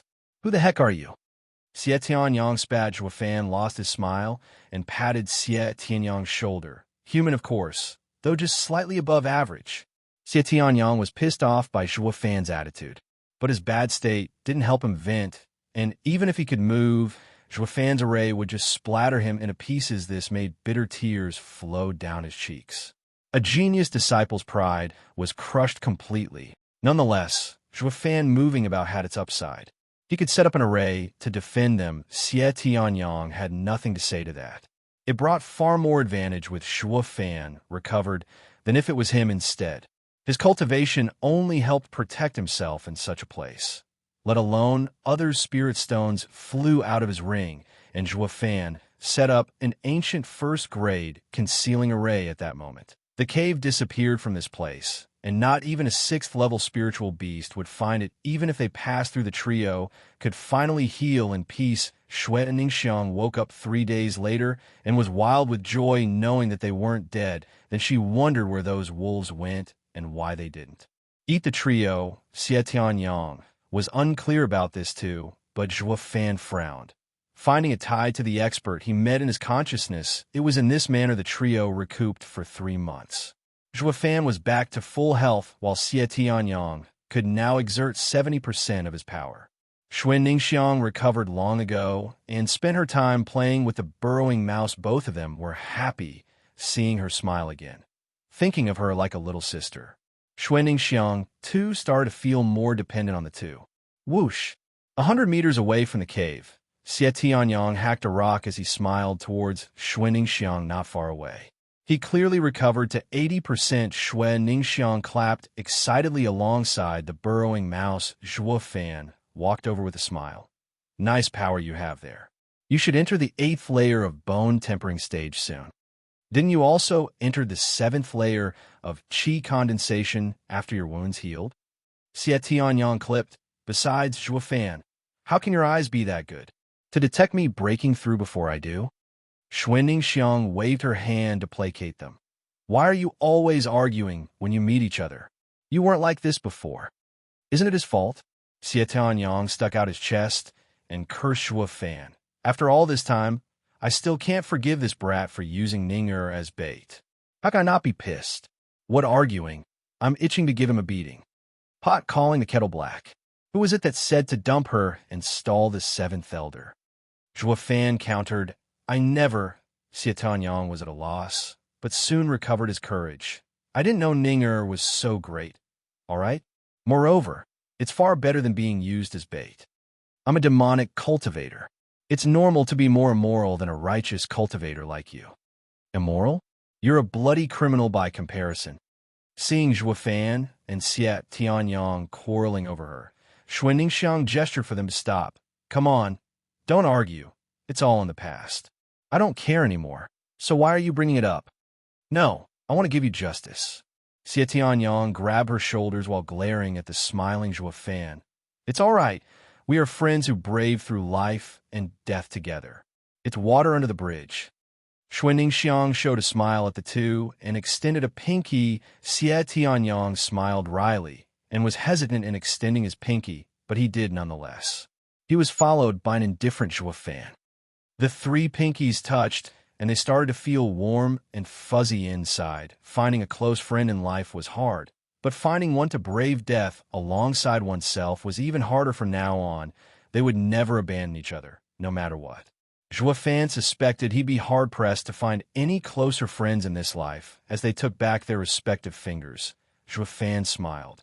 Now that we have recovered, we will each go our own way. Startled, the two didn't understand why he'd say this. Zhuo Fan shook his head. Sorry, that was my mistake. I want to leave. Xie Tianyang, I'm afraid I can't take her out of the city. Help her in my stead. Brother Zhuo, where are you going? Xuanning Xiang felt nervous. Zhuo Fan replied with a determined tone. The third area? What? Xie Tianyang and Xuanning Xiang shouted. At first we wanted to avoid the seventh elder by going there. But why would you still want to go? Zhuo Fan's eyes flashed with guilt. To be honest, it was my objective from the start. I wanted to go together because you were useful. Bastard, you wanted more baits? Xie Tianyang cursed. Zhuo Fan nodded. Yes, so if you don't want to die, run along. The farther from me, the better. As he replied, Zhuo Fan turned to leave. Wait. Xuanning Xiang pulled his hand with a shy smile. Brother Zhuo, if you don't consider me as a burden, take me with you. Even if I were to become bait, it is all right as long as I can stay with you. Zhuo Fan was startled and his heart throbbed. Xie Tianyang advised, Hey, Ning'er, this guy's no good. But Xuanning Xiang's gentle eyes only had Zhuo Fan in them. And so, Xie Tianyang also reluctantly chose to put his hands together with their. Zhuo Fan raised an eyebrow. You two want to follow me? Yes. Xie Tianyang felt lifeless. But don't misunderstand. I'm not coming to help you, but to make sure you don't betray Ning'er. Zhuo Fan smiled. With how smart you are, I might go and betray you both. But he didn't voice it. Meeting the two of them could be considered as his fortune friends in life and death were hard to find. Chapter 69, Savage Clash. Chapter 69, Savage Clash. The forest in Albeast Mountain Range's third area was so thick it blotted out the sun. It was also packed with vicious spiritual beasts that roared at any passing moment. It painted such a gruesome picture that struck terror in any who were intent in setting foot inside. Suddenly, a low bush stirred despite the lack of wind. Zhuo Fan's party stuck to the ground as they crawled, making use of the bushes as cover. They did take energy-concealing pills, but unlike the previous areas, if any spiritual beast saw them here, it spelled doom. As such, this was the only viable way to advance, moving at a crawl 3,000 miles inland with each roar and cry. Fear struck, soaking their brows with sweat. Blast it. We'll never get anywhere crawling like this. After half a day of wiggling through 10 miles, Xie Tianyang complained and sat with arms crossed. I'm not doing it anymore. It's too lame. Besides, you think a fifth-level spiritual beast lies at every corner? Fool, get down before it's too late. Zhuo Fan cursed. Xie Tianyang smirked in disdain. How will that help? With how tall the fauna is here, you think they'll spot us at a glance. Roar. In reply to his disdain, a reverberating roar deafened the trio. They turned to see 5 towering trees being pushed to the ground. A 50-meter-tall black bear appeared. Seeing its meal, the black bear roared with bared fangs and bloodthirsty eyes. 4th-level spiritual beast, Mad Storm Bear. Zhuo Fan cried as the trio shook in fear. Xie Tianyang was even rooted in place before the bear could jump on its prey, a tail thick as a bucket coiled around its body. The bear was squeezed and thrown into the heavens above as its pitiful cry grew faint. When it came back down, a maw opened wide and swallowed it whole. As the maw closed, blood sprayed in the surroundings, forming a pool beneath it. Even Zhuo Fan felt a shiver of fear. That was a 30-meter-long python with a scarlet crest and rock-hard scales. Its cold eyes flashed on the prowl for the next meal. 5th-level spiritual beast, Diamond Crest Python. Run! Zhua Fan yelled as he sped up his crawling, and the other two worked to catch up. Even Xie Tianyang disregarded his sorry state and crawled with them. He came face to face to the horrors of this area. One slip, and he was a goner. It was plainly obvious why even a radiant stage expert would die here when the diamond crest python ate the bear. Because of its bulk, it didn't notice the trio and left after its meal. Damn you, Zhua Fan. I must have been insane for agreeing to come with you to this hell. Xie Tianyang worked his all, not only to crawl, but also to complain on and on. Afraid he would soon lose his life, without venting, he was on the verge of tears. He had heard this place was savage, but not to this extent. If he'd try to even stand taller than waist height, he'd soon find danger setting its sights on him. Zhua Fan mocked. No one told you to come. Why don't you crawl your way back? Xie Tianyang was looking at the sky. Curses, the sun is setting. Nocturnal spiritual beasts will be on the hunt soon, and crawling won't work against them. I'll be dead in a second. Better stick to Zhua Fan. He would set up an array, and no spiritual beast would wander in. Annoyed, Xie Tianyang had an edge in his voice. Since I'm in the same boat as you, once I wander back it will be plain suicide. Zhua Fan and Xuaningxiang shook their heads, then the trio's schedule was crawling by day and ducking under an array at night. And after a month, they finally crawled through 3,000 miles till their limbs and waist went sore. The good news was that the closer they got, the fewer the spiritual beasts spotted. Zhua Fan knew they entered the territory of those 6th-level spiritual beasts, where no weaker beast would dare step a paw in the third area. 6th-level spiritual beasts were kings. If they found some oblivious beastie wandering into their domain, they'd chase it even for 1,000 miles, all to preserve a king's dignity, especially if humans were involved. Stretching and exhaling, Zhua Fan felt a bit better. Despite his relaxed manner, Xie Tianyang had his eyes peeled as he cautiously rose to his feet. We can stand here.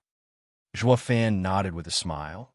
On our way here, there were too many eyes and ears on the lookout for any movement, so we crawled to avoid the spiritual beasts. Here, though, is the domain of 6th-level spiritual beasts. Hiding will be much more effective than crawling in this place. Xie Tianyang finally found safety for the first time in a month and smiled. So it's much safer here than other places. Zhua Fan arched an eyebrow. You can say that, but we'll die even faster bumping into a 6th-level spiritual beast. Xie Tianyang's smile vanished, and his tone held some bite. Then what the hell are we doing here? Tame them? How? Zhua Fan smiled with confidence. He had considered this point a long time ago.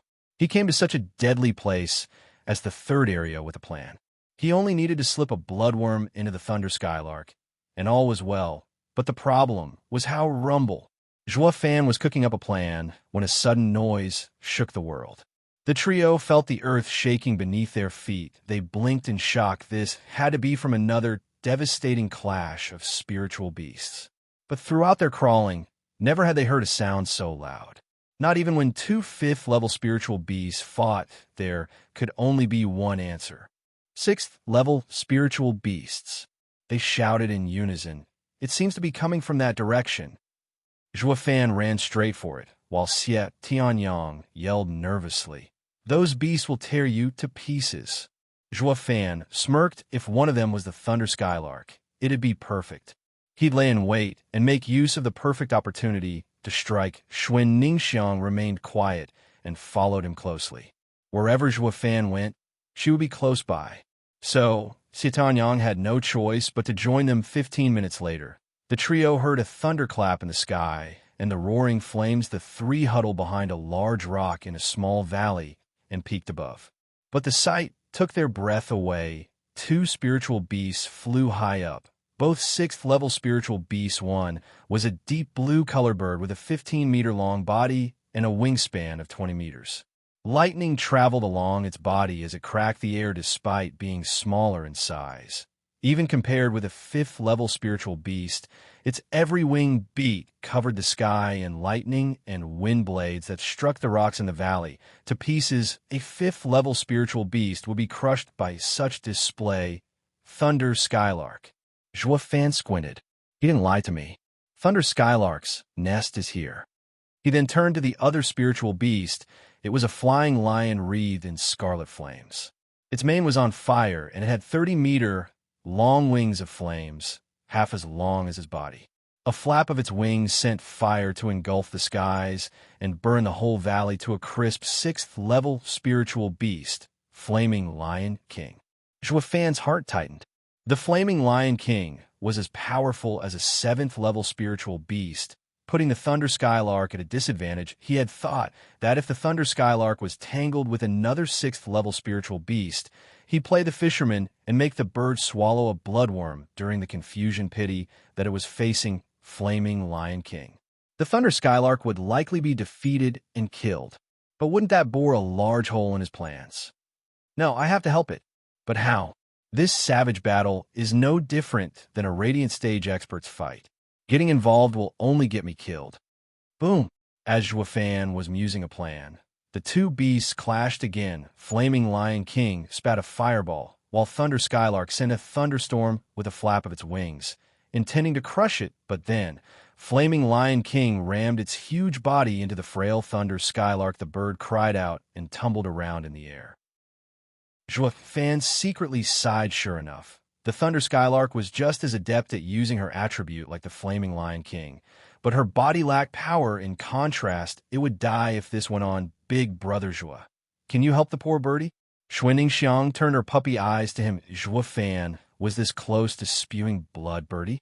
Well, it does belong to the swallow type, but it's a spiritual beast nonetheless. Regardless, just how exactly is that thing small? But Xuanning Xiang's pleas echoed his thoughts. The Thunder Skylark must survive. Chapter 70, Divine Azure Flame. Chapter 70, Divine Azure Flame. Ninger, we can't just interfere in a battle of 6th-level spiritual beasts. Xuanning Xiang felt regret the moment she spoke up. Over these few months, Xie Tianyang never refused any of her wishes, ignoring the fact that our strength is not nearly enough. Just from how fiercely these 6th-level spiritual beasts are clashing, one can tell it is not over food, but territory. You couldn't interfere even if they were people, not knowing who is wrong or right. We can't just risk our lives for them. Zhua Fan lifted an eyebrow as he gave Xie Tianyang a deeper look. In the end, he comes from the 7 houses and knows what battles between great powers implies. If I didn't need the Thunder Skylark so badly, I wouldn't get involved either. But Xuanning Xiang's expression was filled with worry. But that birdie isn't fighting over territory. It's to protect her young. Zhua Fan looked again and saw a nest below the Thunder Skylark holding 5 huge eggs. If Flaming Lion King was powerful enough. But the Thunder Skylark's speed was astonishing. It could leave just like that if it wanted to, but the Lion King caught it between a rock and a hard place, battering it again and again until it was filled with wounds, all because it was worried about harming her eggs. Now that Zhua Fan got the whole picture, he hatched a plan to help the Thunder Skylark. She is one big mother. Zhua Fan sighed. Ninger, worry not. See how I get that birdie out of trouble. Xuanning Xiang became overjoyed, while Xie Tianyang was skeptical. Hypocrite, since when were you so selfless? This guy has a callous heart and betrays his friends at a drop of the hat. Since when did he start sticking his head out for someone else? A savage beast no less. Oh, Xie Tianyang, how can you understand me? I am in fact a man with love in his heart. Wait for a bit. I will need your help soon. Screw you. If you have love, I'm a saint. Xie Tianyang retorted in derision, but then he said in shock, I got it. You want the Thunder Skylark. Zhua Fan perked an eyebrow and nodded. Ha ha ha. You've started using your head more since teaming up with me. Curses. I almost got used by you again. Xie Tianyang spat. If you want to get the Thunder Skylark, leave me out of it. Zhua Fan shrugged, then gave Xuanning Xiang a long look. Xuanning Xiang nodded and showed her doe eyes as she shook Xie Tianyang's arm. Big brother Xie. Go with big brother Zhua. The birdie and her young are so pitiful. Xie Tianyang felt like crying. The birdie is pitiful? One flap from it will tear me apart. Why aren't you feeling sorry for me? Lacking any choice in the matter, Xie Tianyang nodded. He was still feeling guilty for what happened to Xuanning Xiang, and would agree to any of her requests. At his nod, Xuan Ningxiang exploded into a sparkling smile, and Zhuo Fan grinned to the side. Zhuo Fan, watch it. If you throw me away, I will make you pay. Xie Tanyang glared, but Zhuo Fan just shook his head. Take it easy. When I use someone, I make sure they won't ever get the chance to come back to bite me. What? Xie Tanyang exclaimed. Zhuo Fan just laughed and patted his shoulder. After warning Xue Ningxiang to hide and not get discovered, Zhuo Fan and Xie Tanyang sneaked towards the eggs. The two were able to sneak thanks to the energy-concealing pill. As the beasts raged, lightning and flames collided, rocking the valley like a boat. Zhuo Fan and Xie Tanyang crept up cautiously below the raging storm. Each time the boom drew closer, it gripped their hearts in a vice and soaked their brows with sweat. One stray fireball or lightning could become the end for them both. Luckily enough, they reached the eggs without a scratch. Below the Thunder Skylark, it was both the most dangerous and safest place. What now? Xie Tianyang looked above at the flashing figures engaged in a fierce battle. Zhuo Fan explained his plan with a smile. While the Thunder Skylark isn't paying attention, we will hide the eggs. When it finds out that its eggs are gone, it will no longer fight and rush to search for its young. Since it is faster than the lion, we will thus save its life. Good plan. Xie Tianyang spoke in a low voice and gave him a thumbs up. Zhuo Fan then indicated to lift the nest together. While the heavens were swept by a storm, two bandits were making away with the entire nest from right under everyone's noses. Seeing this, Xuan Ningxiang sported a wide smile. Suddenly, Flaming Lion King gained altitude, breaking away from the bird while the Thunder Skylark kept a closer eye on its movements. As Zhuo Fan was carrying the nest, he found that the shadows on the ground were much bigger and that the sky had turned silent. Startled, he stopped and looked up. He was met with the large eyes of the Flaming Lion King. He also noticed that the lion's eyes were ridiculing him. Zhuo Fan shouted in panic. That savage found us, run. But the eggs! Xie Tianyang was nervous. What eggs? Just throw them. Ignoring Xie Tianyang, Zhuo Fan tossed the nest and the 5 eggs to the ground. Since they were spiritual beast eggs, they wouldn't break so easily. Startled by Zhuo Fan's yell, the Thunder Skylark looked in time to see her 5 young thrown on the ground and rushed in anger. Boom. Then, a ball of fire passed close to the Thunder Skylark.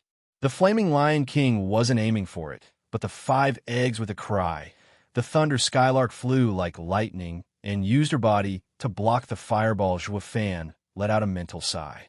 Not for Thunder Skylark sacrifice, but the lion's cunningness. It knew that the Thunder Skylark was fast as lightning, which proved it difficult to land a heavy blow. But those eggs couldn't move and were the perfect means to cripple the Thunder Skylark's speed. Attacking what one defended was the best plan. The Flaming Lion King laughed in glee and spat another ball of flame. Thunder Skylark used her lightning to stop it, but with the eggs scattered, another ball of fire was closing in on another egg. Thus she was forced to fly all over to defend them. The Flaming Lion King, which was hovering above, roared and sneered. We made it worse. We hastened the Thunder Skylark's end. Darting back to Xuan Ningxiang, Zhuo Fan sighed. Despite not liking it, he spoke with determination. Let's go. If we wait for Thunder Skylark to die, the crazy lion will come after us.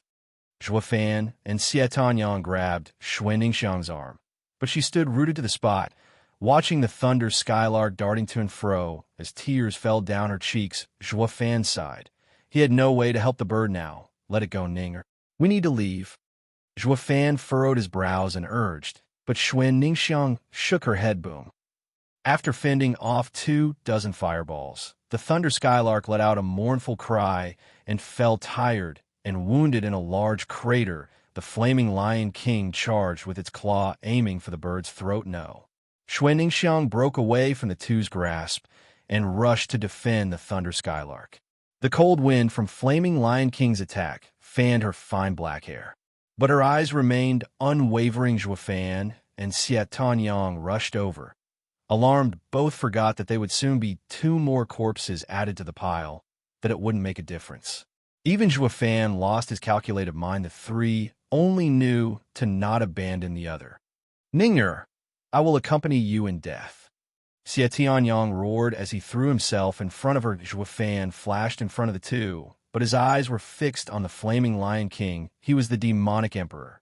Even in death, he would stare down his enemy. Dumb humans, your flesh won't stop this king's claw. The flaming Lion King opened its mouth and sneered. As its claw drew close, its killing intent made the trio shiver, but just when the claw was about to touch Zhou Fan's face, an azure flame came out of Zhou Fan's forehead, and a shocking power shrouded the entire All-Beast mountain range. The spiritual beasts were left shivering and lowered their proud heads. Even those fighting bent their knees. Flaming Lion King stopped its claw and watched the swaying flame as it trembled in fear. Chapter 71, Got an Egg. Chapter 71, Got an Egg. The azure flame was as small as a candle's, flickering in the wind in front of Zhou Fan's forehead, but with each sway, the flaming Lion King's eyes shivered, as if it saw its end. It then took back its claw and sped away in the form of a ball of fire. It scampered off with speed rather than dignity, so much so that it was even close to falling at some point. A 6th-level spiritual beast, a king in the All-Beast mountain range, was now fleeing like a kitty while trembling from every joint, frowning. Zhou Fan touched his forehead, but the azure flame had already hidden inside. He only felt a faint warmth and concluded that it was connected to the expert who had appeared in his consciousness and touched him there. Hey, Zhou Fan. Xie Tianyang shook his arm as he questioned, Be honest with me. Are you absolutely positive that you are human? Cut the crap. What else would I be, a demon? Zhou Fan slapped Xie Tianyang's hand away. I've never seen a human scare a 6th-level spiritual beast with just a look. Xie Tianyang took deep breaths to calm down and continued. Did you see how scared it was when it saw you? As if afraid you would eat it whole. As brothers, you owe me an explanation. How many secrets are you hiding? Zhou Fan rolled his eyes, then turned to Xuanning. We were never brothers. Xie Tianyang froze. Then he showed an awkward smile. But he was becoming more and more curious about Zhou Fan coming next to Xuanning. They saw her tear-stained face as she looked at the thunder skylark. The lion didn't take its life, but the birdie was too far gone to be saved. Unlike Xie Tianyang, she ignored the fleeing flaming Lion King and inspected the birdie's wounds. It won't make it. Zhou Fan sent his Yuan Qi to check its state, then decided his plan on getting a thunder skylark went up in smoke. Big brother Zhou, can you help her? Xuanning looked at him with teary eyes, but he could only sigh. As a demonic emperor, he had plenty of ways. But the current him was weak. Xuanning began crying her heart out, tears falling down the thunder skylark's face. The bird opened its eyes and looked elsewhere. Xuanning noticed and spotted an egg not too far. But the egg was burnt black. The thunder skylark gave its all before, but was incapable of stopping every fireball. It wants her young. Let's go find them. Xuanning cried. Zhou Fan and Xie Tianyang searched around and soon gathered 4 scorched and lifeless eggs. Wasn't there one more? Xuanning nervously asked. The two shook their heads. The last one was lost. They couldn't find it anywhere. Xuanning was sorrowful, kneeling before the thunder skylark as she sobbed. Forgive us. We are the ones who hurt you. The thunder skylark was always watching the 4 scorched eggs with teary eyes. Then her eyes flashed and moved her great body from below her. The last egg rolled out. It was intact, but still had a few scorch marks on it. Zhou Fan looked long at the thunder skylark and secretly nodded despite being forced to run around by the flaming Lion King. It knew what it had to do. It made sure to protect one egg without anyone knowing, and when it collapsed, it used its body to hide the egg, so that even if it was killed, the egg would survive. It gave its life to protect its young. Thinking about this, Zhou Fan developed a deep respect for the bird. With a cry, the thunder skylark stared at Zhou Fan, or more specifically, his forehead. Then it turned to its egg with a hopeful gaze. You want me to take it? Zhou Fan assumed it nodded. Eyes filled with warmth for the egg, Zhou Fan picked it up and sighed. It is badly burnt, and even if it hatches, it won't live for long. Unless... He whispered the rest into the thunder skylark's ear. It was first startled, then nodded in gratitude, turning to her young. The thunder skylark closed her eyes in peace. She could now rest easy knowing Zhuo Fan would look after it. Xue Ningxiang saw its life fade away and was crying her heart out. Zhuo Fan and Xie Tianyang sighed. They didn't foresee her being so compassionate, even towards a spiritual beast. They would, at most, hold some respect, but never be so heartbroken about it. Ning, it won't come back. Don't feel too sad about it. Zhuo Fan consoled. Yeah, I never knew you'd be so compassionate towards this Thunder Skylark, just after meeting it once. Xie Tianyang laughed dryly and scratched his head. Not knowing how to comfort the girl, Xue Ningxiang wiped her tears and nose. Why, you guys misunderstood. It is a sad birdie, but I'm not crying for it. I was reminded of my home. Her appearance made me recall my dad protecting me every step of the way, taking care of me. The other two smiled dejectedly. It seems this girl was reminiscing. No wonder she was so touched. Since it's not for the bird, then I will take the Thunder Skylark's body. Zhuo Fan felt awkward as he stashed the body in his ring, but Xue Ningxiang just nodded. Xie Tianyang, however, was aflame in anger. Hey, why do you get to have a whole 6th-level spiritual beast body? A spiritual beast was a treasure in and of itself. The 6th-level spiritual beast bodies, in particular, made for great refining materials. Even the 7 houses seldom got such an item, and Xie Tianyang regarded it greatly, looking askance at him. Zhuo Fan stated, You saw it giving me its egg. Its body is the same. You stay here with Ninger. I'll be right back. He left before Xie Tianyang could argue. Xie Tianyang wanted to follow Zhuo Fan, but seeing Ninger, he stayed. He was worried for her safety.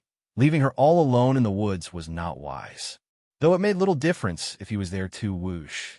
In a secluded spot, Zhuo Fan took out the egg, the Thunder Skylark's body, and some black rocks. He began circulating his yuan qi, and his hand burned scarlet. This was a cultivator's most basic yuan qi flame. Weak in battle, but useful in refining. And those black rocks were spatial stones used in making storage rings. These rocks were very rare, even with all the spatial rock mines in control of the 7 houses and the Imperial family. But thanks to Veiled Dragon Pavilion and Imperial family endorsing the Luo clan, he got his hand on a few, and right now, he was planning on refining a beast holding ring. It was far more complex to refine than a storage ring, and the Great Sex had a tight lock on any refining methods regarding them. Furthermore, it could even store spiritual energy, as spiritual beasts were nurtured by the spiritual energy of the world. They were the best ingredient for refining items. Case in point, this egg came from the Thunder Skylark, and its spiritual energy would help it recover. If not for this, Zhuo Fan was unsure if he could even hatch it now that the Thunder Skylark was dead. He desperately needed to hatch the egg and make it his demonic creature in order to enter the Lightning Canyon. For this, Zhuo Fan spoke a few words to the dying Thunder Skylark, and it agreed once it knew its broken body could help her young live either way. This was Zhuo Fan's way of showing his respect for the mother. Also, he would have taken this course of action regardless of her decision. Zhuo Fan pointed, and the flame towered, fusing the ingredients with high-speed hand signs and a smile of satisfaction. He was close to fulfilling his objective in the dead of night. Stars glittered with Xue Ningxiang and Xie Tianyang watching them, bored out of their mind. As this was Thunder Skylark's territory, no 6th-level spiritual beast would wander here. It was the safest place for them. A sound broke the silence, and Zhuo Fan appeared next to them. Xue Ningxiang ran to him in glee as Xie Tianyang looked him up and down. What did you do with the corpse? Shrugging, Zhuo Fan was blunt. Tore it and ate and used it. Xue Ningxiang was startled by his reply, and Xie Tianyang rushed to placate her. Ninger, it's all right. The bodies of spiritual beasts are handled like this, but I don't know what he refined using it. Xie Tianyang knew Zhuo Fan was an array master and an alchemist, so being a refiner on top wasn't that far-fetched. As Zhuo Fan was gone for a day, he assumed Zhuo Fan had refined something. Hey, did you know today is Ninger's 16th birthday? She was reminded of her family when the Thunder Skylark protected her egg, and it made her cry. Zhuo Fan took a long look at Xue Ningxiang, who was blushing with a lowered head. Ha ha, since it's her birthday, then I will give her a present. Zhuo Fan revealed a ring that had lightning running across it. Then he took Xue Ningxiang's hand and inserted the ring on her finger.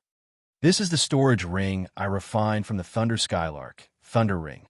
I have one and you the other. They both are made as one and are connected with each other. Zhuofan raised his hand, and sparks flashed across his ring. Xuan Ningxiang was overjoyed inside and blushed as she extended her fist with the ring on it. Zhuofan did the same with his hand, and the two rings let out crackling sounds. Xie Tianyang was filled with envy and roared, "Zhuofan, gee, give me one too." "I'm out." Zhuofan deadpanned. "Is it your damn birthday too?" "No, but you have to give me one, or the two of you a pair of rings." Xie Tianyang's face burned hot. He no longer cared about the value of the thunder ring, but that Zhuofan and Xuan Ningxiang wore a unique pair of rings.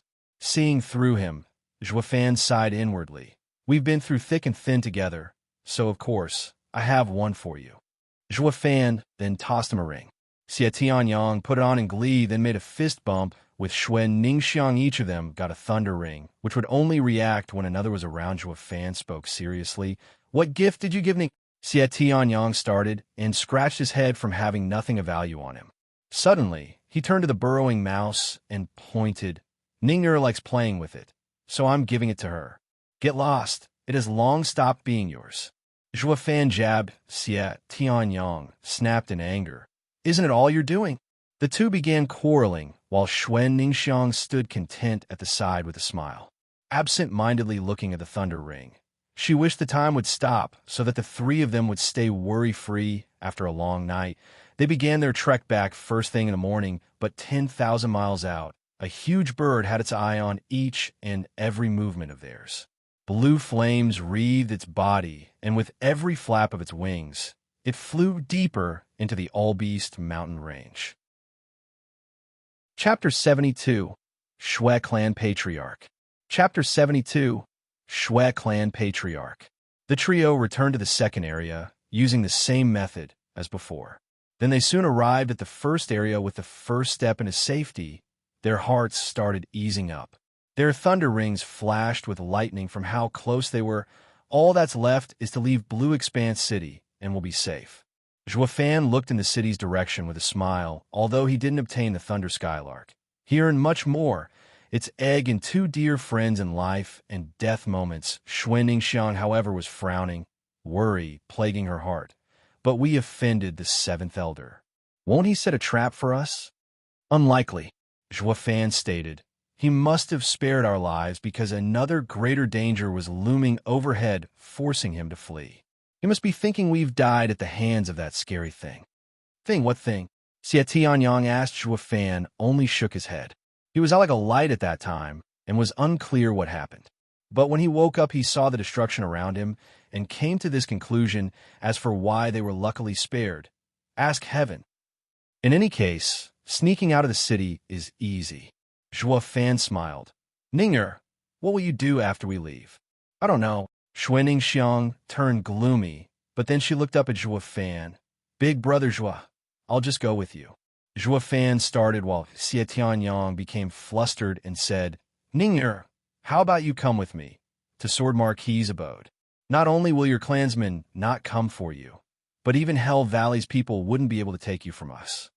Xuan Ningxiang happily nodded. "All right. Big brother Zhuo, why don't you also come? I've never seen the strong, 7 noble houses of the Tianyu Empire."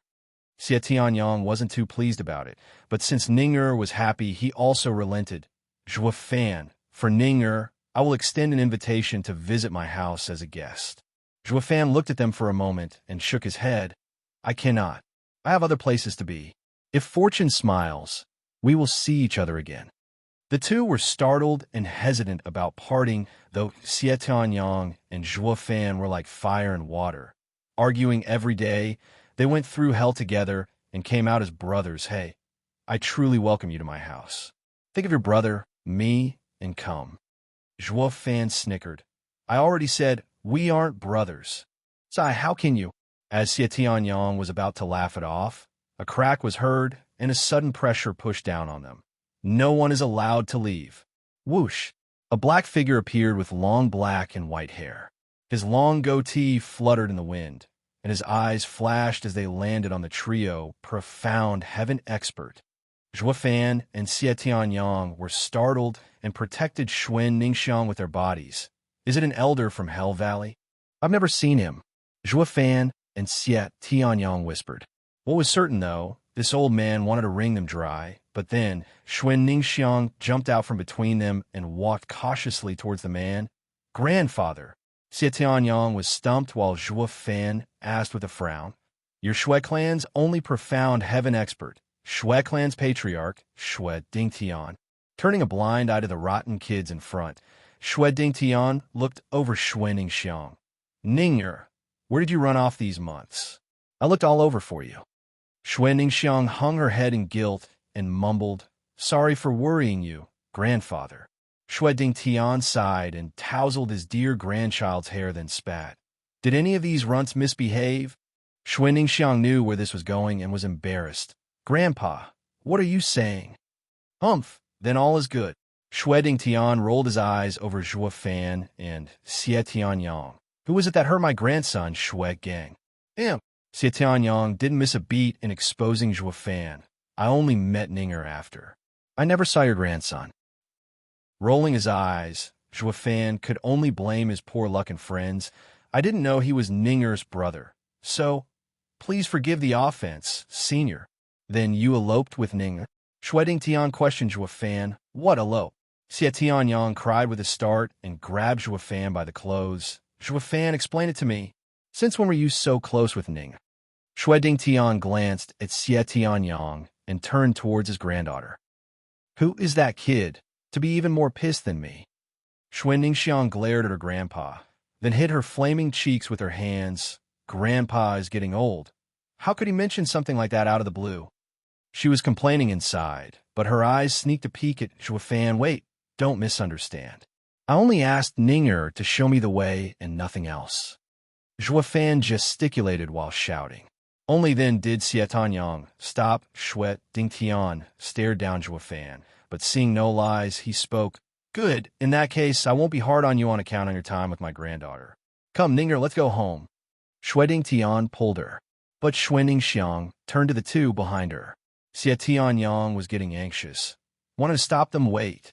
Zhou Fan shouted. Shui Dingtian spoke in a cold tone. Is there something else, Runt? You can't take Ninger, said Zhou Fan with a stony expression, and I advise you don't return either. Shui Dingtian frowned. What do you mean by that? I'll be frank. We offended the 7th elder of Hell Valley, and he recognized Ninger. I can guess he's now getting rowdy in the Shui clan. If you go back now, you will die. Shui Dingtian was startled, then looked to see Shui Ningxiang nodding shyly, as if thunderstruck. Shui Dingtian trembled and stumbled backward before falling. Shui Ningxiang started crying and rushed to her grandpa. Grandfather, forgive me. Shui Dingtian tightened his fist as rage swallowed his heart. Then his killing intent-filled eyes landed on Zhou Fan and Xie Tianyang. It's you who brought this disaster upon us. As long as I take you to the 7th elder, he will spare us. Saying so, he slapped towards Zhou Fan. Zhou Fan's foot moved a bit, making 2 of his phantoms appear near him. Then they immediately retreated in different directions.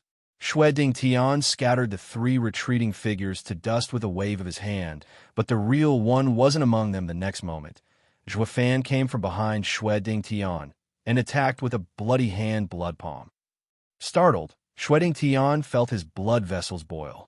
He now felt it on his own skin why his son and grandson had lost. Zhou Fan wasn't only strong enough to skip stages, but also cunning and hard to fathom. Too bad he wasn't in the profound heaven stage like the old man. Shui Dingtian vanished before the blood palm could hit him, shocking Zhou Fan at the same instant. A powerful strike came from behind, and Zhou Fan, who was unable to dodge in time, spat blood while flying. Shui Dingtian was about to pursue when a mystical sword intent came at him. It was Xie Tianyang wielding his star sword to strike Shui Dingtian's chest as he looked at the approaching sword. The sky seemed to have calmed, and he could only see the glittering sword moving. Profound ranked martial art. Shui Dingtian moved his foot slightly and disappeared, only to attack from Xie Tianyang's side with a palm. Xie Tianyang spatted blood and flew due to the impact. It was thanks to his spiritual armor that he wasn't heavily wounded. Zhou Fan and Siet Tianyang staggered to their feet. A profound heaven expert's power wasn't to be taken lightly. Without an array, they had no chance. That brief exchange from before lasted but a breath, and the outcome was a foregone conclusion. The two couldn't even touch a profound heaven expert. Chapter 73, Cauldron. Chapter 73, Cauldron. Stop! Cried Xuen Ningxiang. Xue Dingtian turned towards his granddaughter and was startled to see her in tears with a dagger at her neck. What are you doing, Ninga? Xue Dingtian became nervous. Xue Ningxiang spoke between sobs. Grandpa, let them go. They're my friends. If I do, then our Xue clan will be no more. Xue Dingtian stepped towards Zhuo Fan with hatred and killing intent. Grandpa, take one more step, and I will be leaving this world before you. Xue Ningxiang nervously pushed the dagger closer to her throat. Blood began to trace the blade. Don't. Xie Tianyang was frightened, but Xue Dingtian gnashed his teeth and pressed on. However, Zhuo Fan noticed the tears in the old man's eyes. Zhuo Fan laughed. Ha! Xue Dingtian, you've gotten senile. You think taking us to the seventh elder will save Xue clan? It will only hasten your downfall. What are you saying? Xue Dingtian stopped and stared at Zhuo Fan, sneering. Zhuo Fan turned to Xie Tianyang. Do you know who this is? He's from Sword Marquis's abode. By handing him over to the Hell Valley, you will make one of the 7 houses into your enemy. Do you think you can handle their wrath and prevent the downfall of your second-rate clan? Xue Dingtian became apprehensive. He spoke while scrutinizing Xie Tianyang. Impossible. You are trying to play me. I would have known by now if someone from Sword Marquis's abode came to Blue Expanse City. 7 noble houses' disciples wander the world. So why should they report to you? Clear those muddy eyes of yours and take a closer look at his spiritual weapon, his martial arts. Are they common? Even in the 7 houses, such a masterful disciple is rare. A chill shook his very core, and Xue Dingtian staggered back a few steps. He knew that was a 4th-grade spiritual weapon, and the kid was using a profound ranked martial art. Who could wield both if not a man from the 7 houses? Having Xue Dingtian right where he wanted, Zhuo Fan drove in the last nail with a sneer. You want to take us back to Hell Valley when it's uncertain if they'll even accept us. But if they do, will the Sword Marquis's abode just let you go? Plop. Xue Dingtian lost all his nerve and collapsed in a shivering mess. The Xue clan was under Hell Valley, but never would they think to step between the conflicts of the 7 houses. If it ever happened, the Hell Valley would toss them in front as cannon fodder. Xue Dingtian began to feel mournful and lost. This year is a disaster for Xue clan. Do we have no other choice but to die at the hands of one of the 7 houses? He could take these runts with him, but he wouldn't want them now even if they landed in his lap. Why, young M. Masters, forgive this old man's rash behavior. I was blind to young Master's identity. Xue Dingtian squeezed through clenched teeth and crouched before them to kowtow. 3 times everyone was dumbfounded, while Zhuo Fan just took it all in with a critical Xie Tianyang couldn't quite accept it and rushed over. Forgetting the fact he was Ninger's grandfather, just being an age-profound heaven expert was enough to make Xie Tianyang unable to receive such a gesture with the profound heaven experts, elders in title, back at Sword Marquis's abode had to kneel too. But Zhuo Fan's hand barred his way. If you want to save Ninger, show off your status. Zhuo Fan whispered, to which Xie Tianyang nodded with a bit of startled. Grandfather, get up. Xue Ningxiang had never seen her grandfather so humiliated and rushed to help him up. But then Zhuo Fan yelled, who told you to get up? Xue Dingtian shivered and was back on his knees with a red face. Xue Ningxiang was angry, but Xue Dingtian pulled her back. Zhuo Fan strutted before the old man and said in a clipped tone, do you know of our young master's eminent identity in the house? You heard him today, and us, the Sword Marquis's abode, will not let this go unpunished. Yes, I was ignorant in my offense. Xue Dingtian hung his head, which was already full of cold sweat. Humph, then we will take Ning-er. If you want to get her back, have the Xue clan or Hell Valley come for her at Sword Marquis's abode.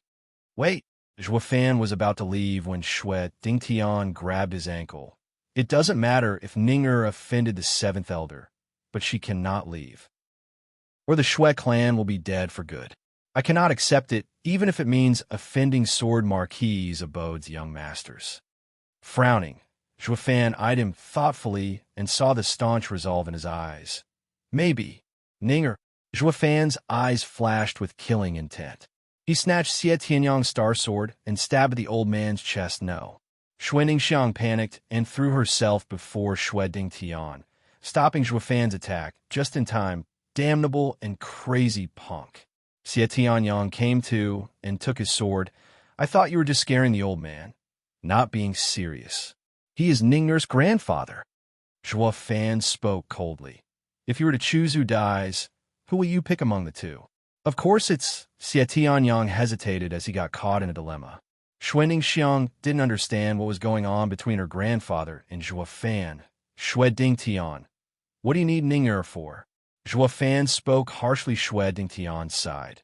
I know that young masters like my granddaughter, but she is already betrothed to Hell Valley's young master. When she is 16 years of age, I will have to take her to them. Because of this, she has tried to run from home so many times. With how the time is nearing its end, if I don't take her, our whole clan will perish. Xie Tianyang asked, Ninger, is this why you ran away? Shui Ningxiang nodded. Sadly, Zhuofan watched Shui Dingtian's wrinkled face for any lies, but found none. So even you do not know for sure. If it's marriage, then it's fine, but what? Xie Tianyang snapped. Ninger can't marry some random guy from Hell Valley. Come, follow brother to Sword Marquis' abode. Shui Tianyang, this marriage is fake. Zhuofan shot him a glance, then spoke to Shui Dingtian. If it was about Hell Valley's marriage, they would have come for her ages ago. But have you seen any girl getting married off to them coming back alive? Shui Dingtian pondered, then shook his head. Hell Valley is one of the 7 houses, with proper rules and manners. Marrying with our second-rate clan already deserves heartfelt gratitude. What other reason can there be? She is ready to be wed to someone. It's no longer our place to ask. Ha ha ha. That's exactly what they want. Zhuofan cackled. If I were to tell you that all the girls who got married to the Hell Valley's people died, what will you do? Will you still let Ninger go? What? Impossible. Shui Dingtian refuted. Why would they do that? We've always been loyal to them. It is because you are so devoted that they chose you to raise a cauldron. Zhuofan declared. Everyone asked in shock, what cauldron? Zhuofan answered calmly. There are some demonic cultivators who train in a cultivation method that utilizes ghosts of the people dying gruesome deaths. But too heavy grievance would lead to an imbalance in the yin and yang. This would increase the risk of oneself getting devoured by the ghosts. Therefore, the pure soul is needed as a foundation to train in it. And 16-year-old maidens are the best materials. You're saying they want Ninger to train some art? Xie Tianyang looked at Shui Ningxiang with worry. Zhuofan nodded. Most likely. Do you remember the 7th Elder's martial art? That profound ranked martial art wasn't trained to completion and was weak because the cauldron was lacking. You think he'd go easy on us on purpose? They all gasped at the cruelty of Hell Valley, which was using people as materials to practice arts, but Zhuofan couldn't care less. Demonic cultivators were selfish, not cruel or humane. Anything that killed one's opponent was most welcomed. He recalled that one time back in the sacred domain when an Emperor stage expert cultivated this demonic method and killed 10,000 cultivators. The expert provoked the entire sacred domain's cultivators into an uprising against him. Even demonic cultivators rose the flag of righteousness, vowing to wipe such filth from the world. That was one of the rare occasions in which the 2 paths joined. Luck had it that Zhuofan was among them, witnessing this force on the move. He learned then not to incur public hatred. If he wasn't the strongest, that was also why he trained in the dark after getting the 9 Serenity's secret records. Even now, despite having the demon transformation art, which could raise his cultivation without a limit, he wasn't slaughtering left and right. If he'd get found out, he'd be the next target of both paths. Chapter 74, Flowing Metal Body Refining.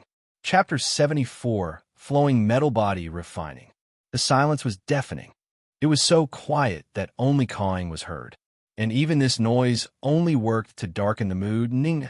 Shui Dingtian turned serious as he said, "If what this young master said is true, it's best if you leave." "Grandfather." Shui Ningxiang looked at him in tears. Shui Dingtian smiled. "Don't worry, I'll go back and find out the truth. If it isn't like what this young master said, then I will come back to get you and proceed with the marriage." He ruffled her hair and flew away, watching his departing figure. Shui Ningxiang sniffed in tears. "Big brother Zhua, will my grandfather be all right?" Zhua Fan's conjectures were always spot on, and Shui Ningxiang wished to know her grandfather's fate. She wanted him to say her grandfather would be fine, that her clan would be fine. But Zhua Fan shook his head. "I'm sorry, if he doesn't return, your clan still might live for a while. But now, all of them will die." Shui Ningxiang was shocked to the core, and tears never stopped falling. Xie Tianyang began cursing to hide his sadness. "Hey, you're not that damn insidious demon's match in reading people. So how can you say they'll all die if he returns? I think a profound heaven expert would make the insidious demon think twice." That is where you're wrong. I may not be as sharp as him when it comes to picking up one's intentions, but we are all humans, and I can tell a thing or two of his actions. First, we offended him, and since he determined the identity of Shui Ningxiang during our fight, he would think that the Shui clan betrayed Hell Valley. He is bound to kill them to the last woman and child. But at that time, old man Shui came to find Ninger. In this case, Zhua Fan paused, then sighed.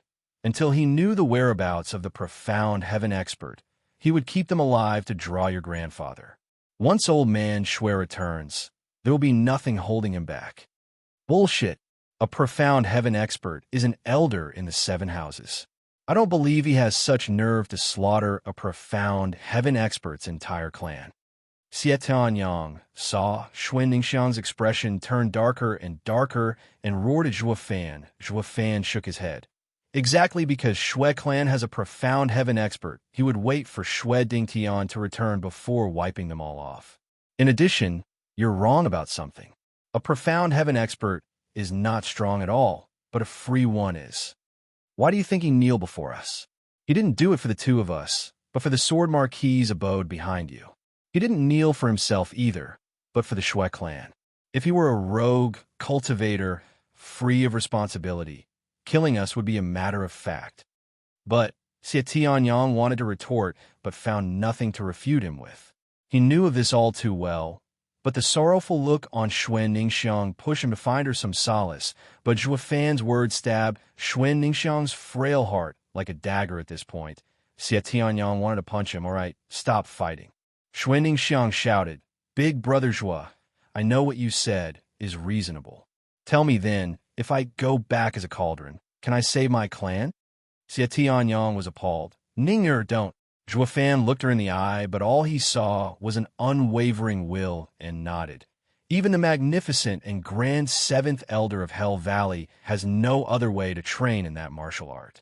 From this, it is obvious how much the Hell Valley lacks cauldrons. Doing this is likely to work, but there is no but as long as it works. Shui Ningxiang waved and breathed out as if to get out all the worries off her chest. She was smiling, but the 2 felt their hearts heavy from the tears flowing down Shui Ningxiang's cheeks. "Big brother Zhua, big brother Tianyang, thank you for taking care of me these past months. We shall part ways, just that." Shui Ningxiang sniffed. "I've never once gone outside the city, never seen Sword Marquis's abode. It's my only regret." She waved with a smile, and left. Xie Tianyang's eyes were tinted red. They both knew what this girl was about to do. Xie Tianyang stepped forward, but Shui Ningxiang's delicate voice reached them before he could take a second. "Please don't try to use force. I know I'm not your match, but I will hate you for all my life and will never listen to you 2 again." Xie Tianyang fell to his knees and watched her distancing figure in pain. "Hey, Zhua Fan," Ninger left. "Can she save Shui clan?" he asked gloomily for some time. Zhua Fan shook his head, his face serene. "Once Ninger's use as cauldron expires, Shui clan would have outlived its usefulness." "Why did you let her leave then?" Xie Tianyang bit his lip until he drew blood as his words were spoken with an edge. Zhua Fan stared him in the eye. "At least, Ninger will leave this world at peace, believing her clan will be kept safe." "Bastard." Bam. Xie Tianyang stood up and punched Zhuo Fan's face and sent him 10 meters flying. You betrayed Ning'er again. Roaring, Xie Tianyang rushed after Xuan Xiang. What are you going to do? Zhuo Fan wiped the blood from his mouth and stood up. I'm going to save her. Xie Tianyang was dead serious. Just you. Zhuo Fan jabbed. How can a bone-tempering cultivator fight against a profound heaven expert? You saw what happened just now. You know the difference between the bone-tempering stage and profound heaven stage. It's not just about being unable to fly, but also about speed. So what? Tightening his fists, Xie Tianyang spat. It's better than doing nothing like you. We clearly had the chance to end that insidious demon last time. Last time we had the element of surprise and an array in place. In an array, no matter how fast he is, we can deal with him. But how will I set an array now?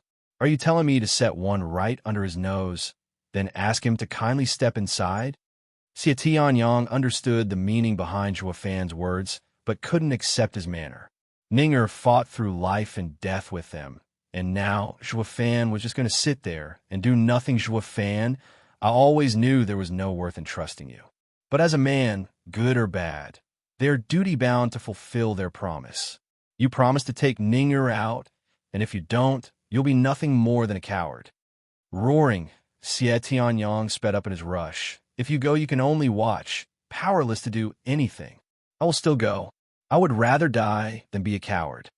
Watching Xie Tianyang chasing Ning'er, Zhuo Fan tightened his fists and muttered, Who said I'm any different? Then he turned around and entered the forest in a cave. 15 minutes later, Zhuo Fan set up a concealing array, then drew an odd pattern on the ground and placed spirit stones at key locations.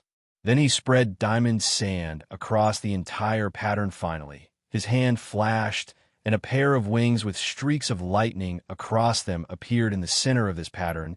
This was a secret body refining art from the 9 Serenities secret records. It would make use of demon transformation art to refine the ingredients and transform one's flesh in a diamond body. This was far crueler than the wraith art he gave to Captain Pang.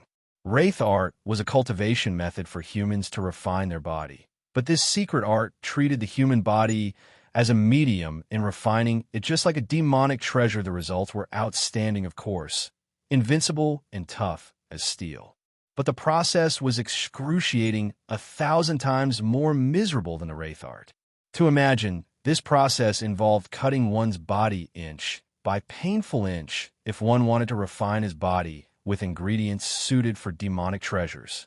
It was so dreadful that one would find death a blessing in the past. Before he even found the 9 Serenities secret records, Zhuo Fan wouldn't train in wraith art, even if he had it, because it was too inhuman, too brutal, despite how much strength it gave back. And here, he was using a method even more excruciating and dangerous, but this was also the only way he could improve his strength in a short time. If he wasn't stronger than that cunning and deceitful, insidious demon, his success wasn't certain. With his heart at peace, his eyes filled with resolve, Zhuo Fan made a hand sign in an instant. The strange pattern shined brightly and started to churn. As it spun, the diamond sand trickled towards a small vortex in the center and entered inside the cross-legged body of Zhuo Fan.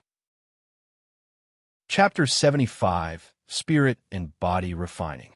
Chapter 75, Spirit and Body Refining. Speck by diamond speck sunk into Zhuo Fan's body as the array turned. The sand acted like minute needles, boring through his muscles and drawing blood. All diamond sand that touched him pierced his body, with no exception. 1 or 2 specks he could bear, but 100, 1,000, they were beginning to take its toll on him, and all this while he could only gnash his teeth when the number reached millions. His whole body was soaked in blood. And this blood all came from pin-sized holes left behind by the diamond speck, akin to a very fine sieve. Looking closely, the diamond sand had ruined his muscles, turning them to mush, and this was only the beginning. Yet the pain was so excruciating, worse than any torture. Death by 1,000 cuts, quite literally. However, to speed up his increase in power, Zhuo Fan still bore through it with clenched teeth, unwilling to utter even a grunt. Fine sweat ran over his body, testament to the pain. Even the mighty demonic emperor was reduced to a shivering mess. HH. Then, Juofan's eyes narrowed as he cried out, unable to endure another million specks. Piercing his skin and muscles, he yelled and howled from the pain, but knew he had to stop and soon close his mouth shut. In his heart he knew this body refining method would remake his entire body from the inside out, replacing his all with diamond sand. So much so, he would become an unbreakable diamond, but before that, he would have to endure this agony. Yet this was just the flesh. It would soon be followed by the bones and inner organ. Juofan could only grit his teeth and follow through. If not for wishing to save Xuanxiang, he wouldn't have chosen this path no matter how amazing the result. Too cruel. The strange array never stopped revolving, feeding Juofan's body with diamond sand. After 2 long hours, his muscles were broken down to the last fragment. Then the diamond sand continued on to pierce his bones. Ugh. Juofan shook from the pain, and a grunt escaped his clenched teeth. Yelling would only amplify his suffering until he could take it no more. To avoid his demise, he forced his mouth shut while his eyes bulged out of his blanched face. Damn rotten, decrepit, senile, 9 serenities emperor.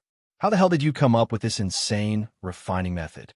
The moment the diamond sand entered his bones, Juofan spasmed. He couldn't even speak, so he cursed the first demon emperor of ages past. In his mind, had the demon emperor heard, his reply would be mockery. Did I push your hand? Who lied to you that a meager thing like you can succeed? Suddenly, Juofan's body seized up 1 second and laid limp the next. His skeleton was turned to dust in that instant. Such pain filled his eyes with tears, but he was now nothing more than a pile of mush. And all he could do was lie paralyzed on the ground. There's also the last step, body remodeling. Juofan was sweating bullets as he sucked in a deep breath through gritted teeth, with his skeleton nothing more than a bone meal. The diamond sand burrowed deep into his organs. It didn't wait to stick to them like before, but punched right through them. Juofan's organs were shredded, and he was spewing blood mixed with flesh again, and again the blood seeped into the strange array and fused with it. Yet despite the constant flow of blood and the sweat and the pain, his lips curled into a sinister grin. I have prevailed. Now only body remodeling is left. Juofan's smile was wiped away by a wail. HHH. It didn't go as planned. The diamond sand finished with his organs and went for his brain, be a mortal or cultivator. The brain was the weakest for both, as it was the place that housed one's soul. Diamond sand was raining havoc in his very soul, his mind. Once it was gone, his death would be final. He felt as if thousands of ghosts were assailing him, a pain down to the bottom of his core. It was thousands of times crueler than the first step. But unlike before, when his mind was clear, the pain was now eating away at his consciousness. His soul was slowly being spent and was on the verge of shattering. And all he could do was wait for his demise. Ha ha ha. For me, the grand demonic emperor, to die at my own hands. How ironic. If only I knew how wretched this body refining method was. Juofan chastised himself as he grew weaker. All this while, the strange array never stopped spinning, and the remaining diamond sand on it was soaked in his blood. But he was too far gone to even care. He was hanging by a thread, one that thinned by the second. What struck him as odd was, why did he have to refine his body through this hellish torture? I must have gone insane. Why did I use this deviant secret art? Juofan shut his eyes with a trace of regret. As his life flashed before his eyes, since he became a demonic cultivator, he overcame all trials bearing his path, becoming the leader of the 8 emperors in the sacred domain, the first below a saint, a path filled with glory. Then he gained the 9 serenities secret records, bringing him further joy, and though his disciples sold him out, he was reborn in the Luo clan as a steward. Then he met Xietianyang and Xuanxiang. Xuanxiang. Xuanxiang. Juofan's lips cracked open, muttering her name in his delirium. Then he flashed his eyes open and yelled, Ninger. He recalled why he chose this path. It was to save her at that moment. The strange array spun faster and faster, encompassing everything in it. An arcane power. Juofan's forehead released a blue flame that turned into tendrils and enveloped his body, to ultimately fuse into the strange array. Fan had no clue that this secret body refining method didn't just refine the body, but one's spirit too. Its purpose was to unearth all potential of a cultivator if only the body was refined through this method. Failure was guaranteed, and death was a certainty when Fan was nearing death. He woke up to the reason behind his choice, and his will to live thrummed with power. It resonated with his soul, and allowed the blue flame in his body to fuse with the array. It was only now that this strange array displayed its true power. The array spun so fast that it kicked up a storm. It soon turned blue from the flame and melted the diamond sand before fusing it with Fan's blood. Flowing throughout his body, golden blood soothed Fan's lacerated body, breathing life into his muscles, bones, and organs. The blue flame returned to his forehead once the process was complete and fused with his soul. Fan kept his eyes closed, unaware of what happened outside. He only felt his life renewing and growing with every passing moment. All this time, Blood Infant sat cross-legged in his dantian. Seeing the incoming golden blood, it was filled with ecstasy. Swallowing as much as it could, it began to alternate between fading in and out of reality, to ultimately turn into a golden infant. It opened its eyes, and they flashed golden, filled with vigor thanks to the blue flame. The pair of wings, which streaked with lightning, were turned into liquid and entered Fan. In a blink, an image of a pair of blue wings appeared on his back with lightning flashing across them. Deep in the All-Beast mountain range, high up a mountain, lay a cave. And from this cave came the shocked voice of a strong, middle-aged man. How come the azure flame I gave the kid is now gone? Did he remove it, or did he take control over it? Then laughter came from deep within the cave. Ha ha, I must be getting old. For that kid to erase, it is already impossible. So how could he refine it? Not even a saint stage expert can receive my azure flame. Although, if he really removed it, how will I find him? Well, he'll come around sooner or later. Ha ha. The man laughed in his cave, and the sound traveled for hundreds of miles, but there was no spiritual beast around to hear it. Chapter 76, Diamond Body. Chapter 76, Diamond Body. Blue Expanse City. Shue clan's entrance. When Shue Dingtian landed, he noticed that the place was eerily quiet. There weren't even guards around. It made his heart nervous, and he rushed inside. He soon arrived outside the main hall. As he looked inside, he saw a familiar figure in the seat of honor, Hell Valley's 7th Elder. Yugiki, the 7th Elder, was leisurely nursing a cup of tea. I wasn't aware the 7th Elder graced us with his presence. Please forgive me for not welcoming you. The 7th Elder's presence here intimidated Shue Dingtian, but he forced himself to show proper respect, as if all was normal in the world. Yugiki sipped his tea, then smashed it on the table plop. And Shue Dingtian's heart sank with it, giving him a cursory glance. Yugiki broke out in an insidious grin. Shue Dingtian, you've been under Hell Valley's care for a century now. We've always been kind to you. Without a doubt, thanks to Hell Valley and 7th Elder assisting us, Shue clan reached today's glory. Shue Dingtian forced his anxiety down. Hiding it behind a smile, Yugiki nodded and stood up. He strolled before Shue Dingtian and patted his shoulder with a warm smile. It's great that you think so, then. As he spoke, Yugiki's face twisted and clawed at Shue Dingtian's shoulder as he thundered. Why did you collude with outsiders and steal Hell Valley's diamond sand? Shue Dingtian was shaking in fear and fell on his knees to kowtow. 7th Elder, this is a misunderstanding. The Shue clan has been nothing but loyal to Hell Valley. We would never do such a thing. Ha ha ha. There was a time I thought the same, that you wouldn't be taking advantage of our kindness, then move behind our backs. But that time has long passed. Grunting, Yugiki slapped the table to splinters and barked. Where's your grandchild, Shue Dingtian? Shue Dingtian stammered for a response, but words left him. Humph, I will tell you. She and 2 runs stole my diamond sand, and they now lie dead in All-Beast mountain range. Yugiki's brow shook as he recalled the dreadful howl he heard at that time. If he had stayed a moment longer, he'd be a goner despite not finishing the trio off. He assumed the monster would have finished the job with how wounded they were. He thought ruefully about this event. Xuan Xiang was of use to him, but now she was gone. He came back empty-handed too, no diamond sand, and neither a cauldron sighing. Yu Giki places rage on the Shui clan men. Bring them in. Yu Giki clapped, and 3 bone tempering experts pulled 3 people in chains. Shui Dingtian was filled with sorrow, and tears fell as he looked at them. They were Shui Wanlong and his sons, Shui Gang and Shuilin. Heavy hooks dug deep into their shoulders, locking their clavicles in place and sealing their cultivation. From the bruises and wounds all over their bodies, it was clear how close they were to breathing their last 7th elder. Shui Dingtian bellowed and stared down the smirking Yu Giki with bloodshot eyes. Shui clan sacrificed its all this past century for Hell Valley in defending Blue Expanse City. Is this how Hell Valley repays its vassal clan's hard work?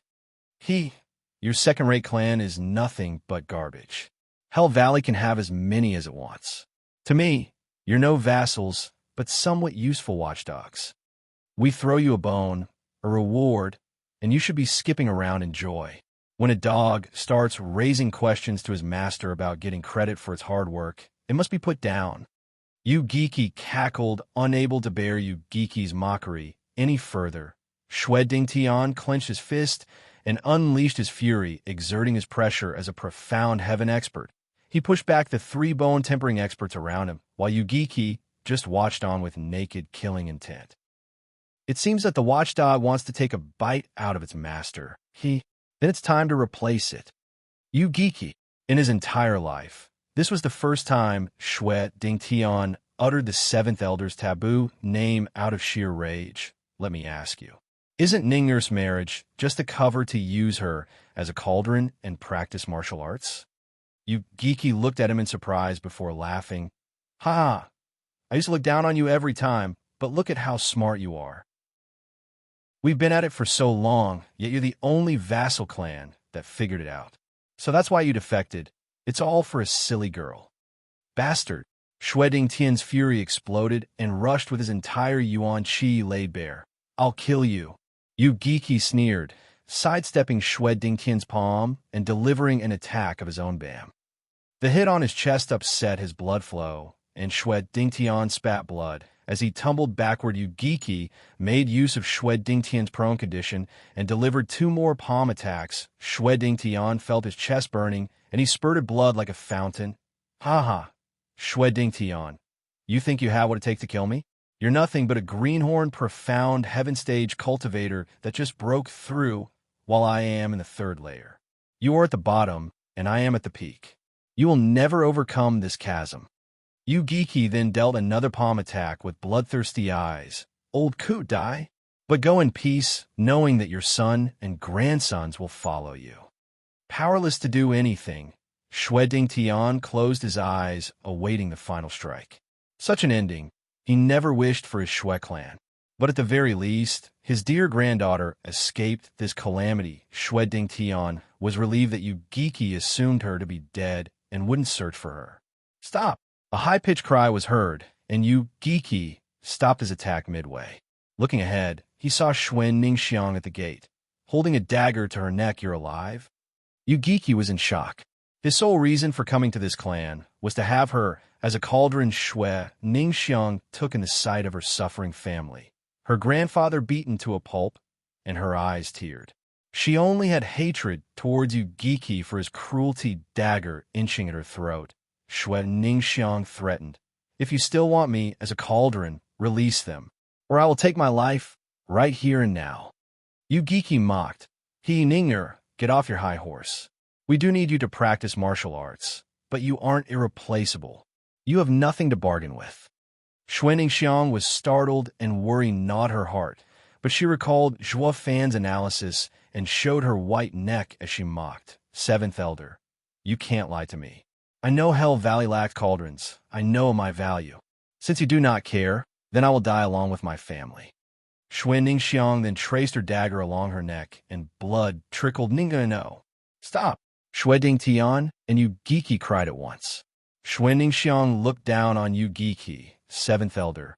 It seems to me that you're not yet ready to let me go. Yugiki's ruthless eyes flashed. Is that runt still alive? Xuanning Xiang avoided his gaze. She knew who he was talking about. He died in All Beast Mountain Range, and you can go look for his body if you want to. But I'm afraid spiritual beasts would have devoured it by now. Humph, don't try to lie to me. Yugiki sneered. I have many enemies, but that runt was the first to bring me to such a state, coming back empty-handed and heavily wounded. Chuckling, Yugiki continued, Girlie, don't take this the wrong way, but you do not have what it takes to see through me. That runt must have told you. Xuanning Xiang only stared back, to which Yugiki shook his head. In any case, I will have to take a step back. Since you put me on the spot, I will not take your family's lives. Really? Xuanning Xiang was about to go help her grandfather enjoy, but Yugiki shook his hand and a hook bit into Xue Dingtian. A wail of agony resounded and Xue Dingtian blacked out. His chest was soaked in blood and his clavicle was pierced, just like his son's. Yugiki. I said I won't kill them, but your grandfather is a profound heaven expert. I have to make sure he falls in line. I will, of course. Let them go once we're at Hell Valley. You better honor your word. Xuanning Xiang stared at him, nodding. Yugiki snickered. How could I lie when you're so valuable? Men, take Miss Ning to rest. We will return to Hell Valley on the morrow. An elegant youth arrived next to Xuanning Xiang along with two servants.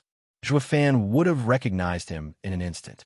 He was Yu Ming, who infiltrated Blackwind Mountain as Yang Ming and later escaped Wingay's city, standing next to Xuanning Xiang. Yu Ming snickered. So you are the cauldron for my senior's use? I have to say, you sure are pretty. Xuanning Xiang snorted and turned to look at her family. As she left accompanied by the servants, Yu Ming shrugged, then went to Yugiki. Master, what would you like us to do in regards to Luo clan? We have suffered greatly at the hands of their steward, Zhuo Fan. Xuanning Xiang's pace faltered at the name. Did you tell anyone else that he killed 2 of our elders? No, Yu Ming was cautious.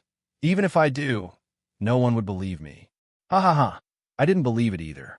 But a few months back, I met a freak of nature that countered everything I threw at him. With how large the world is, there are bound to be some monsters out there. Master, then. Yu Ming spoke softly, shaking his head.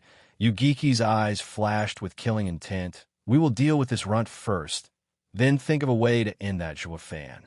Or these 2 whelps will one day be Hell Valley's nightmare. Xuanning Xiang was worried sick at his words, and picked up the pace. She was worried since Yugiki had set his eyes on Zhuo Fan because of her. Yet none of them knew that the 2 whelps were one and the same. The night seemed endless to Xuanning Xiang as her heart was unable to find peace at dawn. The first rays of sunlight washed over the unusually quiet Xue clan small courtyard.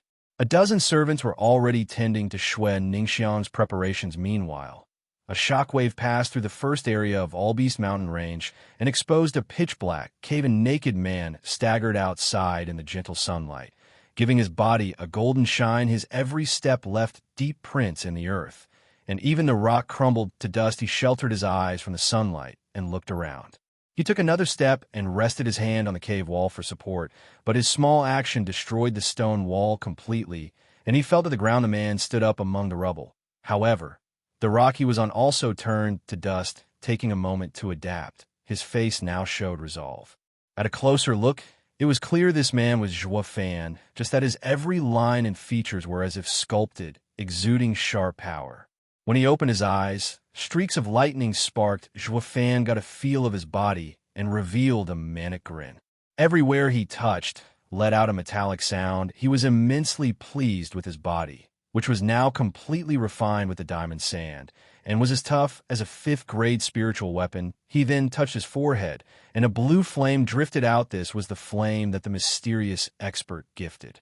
He couldn't control it until now, but through the strange array's refining, it fused with his soul and became his soul flame.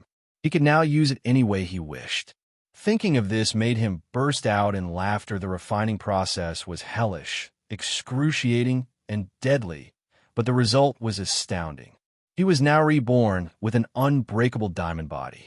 Even a profound heaven expert wouldn't be able to make a dent in his body with but a thought, a pair of wings with lightning flickering over their surface, burst from his back and lifted him 10 meters in the air. They were the wings of Thunder Skylark, a creature whose speed was incredible even against a profound heaven expert.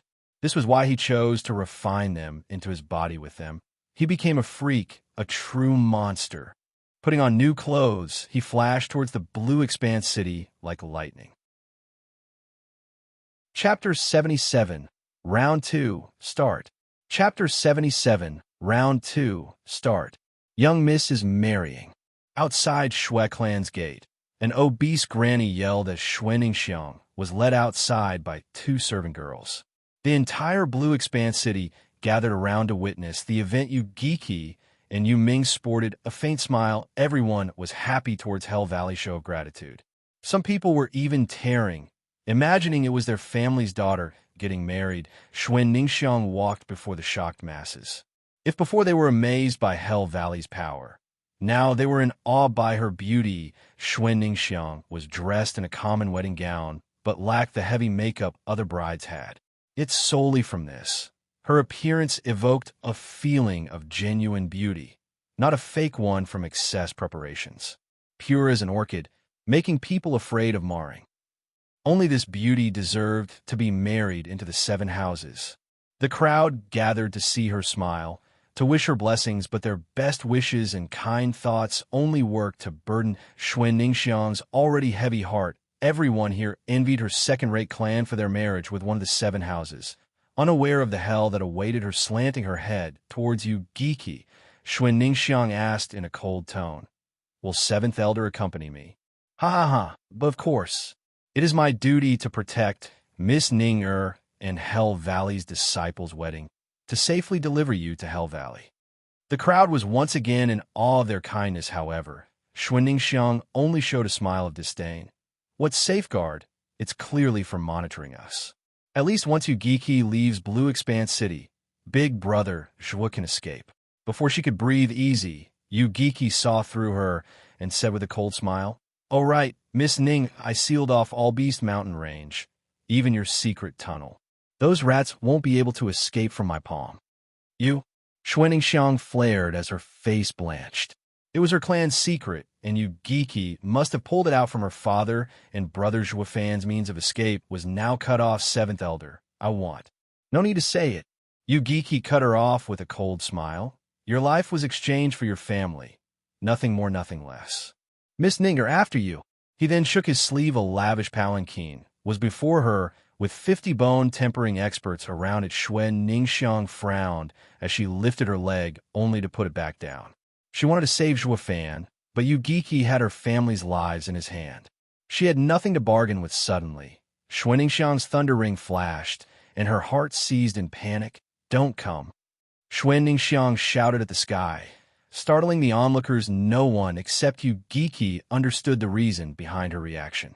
With a sinister flash in his eyes, he patiently waited for his prey. "Ning, I have come to save you." In response to Xue Ningxiang's shout came another. It was Xie Tianyang piercing forward with Star Sword. Yu Giki sword intent made the crowd gasp as they scattered. Yu Giki just mocked, "Humph, so you want to die? A mere bone-tempering cultivator would find their death close at hand against me." Yu Giki, unafraid of the 4th-grade spiritual weapon, struck back with the palm against the wind pressure of the palm. Xie Tianyang's sword tip trembled, and the sword intent scattered. He was shocked, but didn't use the sword to defend, and added more power to it. A golden sword light flew from the sword tip and pierced the mighty palm. Then it continued towards Yu Giki's space-rupturing form. Yu Giki's heart tightened, and he vanished from his spot. The sword light struck the palanquin and turned it into splinters. Sword Marquis Abode's profound ranked martial art. Flowing spaces, 9 forms. Yu Giki appeared behind Xie Tianyang and spoke with derision. "You're from Sword Marquis Abode. How can a boy wield its legacy? Are you? Humph, none of your business." Xie Tianyang snorted and stabbed backward this time. The sword no longer had the imposing might, but everywhere it struck, it made space stagnate, and Yu Giki was slowed. "Empty net." Xie Tianyang bellowed, "Humph, you don't know when to quit." Even with a profound ranked martial art, The gulch between bone-tempering stage and profound heaven stage cannot be overcome. Snorting, Yu Giki vanished, only to appear in front of Xie Tanyang. Xie Tanyang was startled, but could do nothing as Yu Giki's palm slapped him into the air. When he landed, 6 bone-tempering experts surrounded him to make sure he didn't get up. Humph, disgraceful runt. If not for Sword Marquis's abode, you would have died by now. Yu Giki mocked him. Xie Tianyang spat on his face and responded as if to spite him. I dare you to kill me. But can you take responsibility for the war that follows? Ha ha ha. Wiping his face, Yu Giki's tone turned colder with killing intent. Damn kid, you think I'm scared? You made a mess in my city, so the Sword Marquis's abode won't say anything even if I kill you. Yu Giki slapped at Xie Tianyang's chest. Xue Ningxiang cried. No. But Yu Giki was dead set on killing him. Stop. An aged voice echoed, and a golden sword wave hacked down. Yu Giki wasn't about to receive it. This attack was unlike Xie Tianyang's. It was backed by the power of a profound heaven expert. He stopped his attack and jumped 6 meters back. Boom. When the dust cleared, a meter-wide hole was in Yu Giki's previous position. Its depth unknown, a white-haired old man drifted next to Xie Tanyang and fanned the bone-tempering experts away. 8th Elder. The old man looked frail, his eyes cloudy, a stark contrast to the true expert he was. Even his right hand was missing 3 fingers, yet this hand was bony and showed its blue veins clearly. Proof he was a seasoned swordsman. Xie Tianyang cried in joy while Yu Giki sneered. Jin Suifeng, 50 years no see. How have you been? Fine, until you came to ruin my mood. The elder spat through gritted teeth. His cloudy eyes seethed with bone-deep hatred. 8th Elder, thank God you're here. Help me save Ning. Xue Ningxiang pulled Jian Suifeng's sleeve, but Jian Suifeng shook his head. Tianyang, this is Hell Valley's affair. We cannot get involved. Youngster, there'll be hell to pay if you poke your nose in others' business. Yu Giki snickered, then turned to Jian Suifeng. Case in point, you lost your 3 fingers due to the same reason. Jian Suifeng's eyes trembled from rage as he stared Yu Giki down. You think I would have fallen for your scheme if not for being young at that time? Ha ha, it would have been better if you had stayed quiet. Yu Ming laughed. I heard from my master about Senior's matter of the so-called undistinguished elder with rotten youth. At that time, if Senior hadn't lusted over a girl from one of Hell Valley's vassal clans, why would you force your way in her town, only to finally end with you ransomed by your glorious abode lord with 3 cities? Too bad about those 3 fingers. You had to leave those behind. Gritting his teeth, Jian Suifeng was so enraged that veins popped. Yu Giki, don't take it too far. Or what? You'll attack. Yu Giki made a sinister grin. 5 decades ago you couldn't beat me. And that hasn't changed even now, when we're just 1 layer apart. You best run along and call for your 7th Elder instead. He continued to ridicule Jian Suifeng. I am in awe of the Sword Marquis's abode's 13 Sword Elders' fame shaking the empire. But you're the only eyesore among them, not worth a dime. Jian Suifeng clenched his fists and shouted, Tianyang, we're leaving. But 8th Elder, you must at least fight for the honor of Sword Marquis's abode, even if we can't save Ninger. Leaving like this.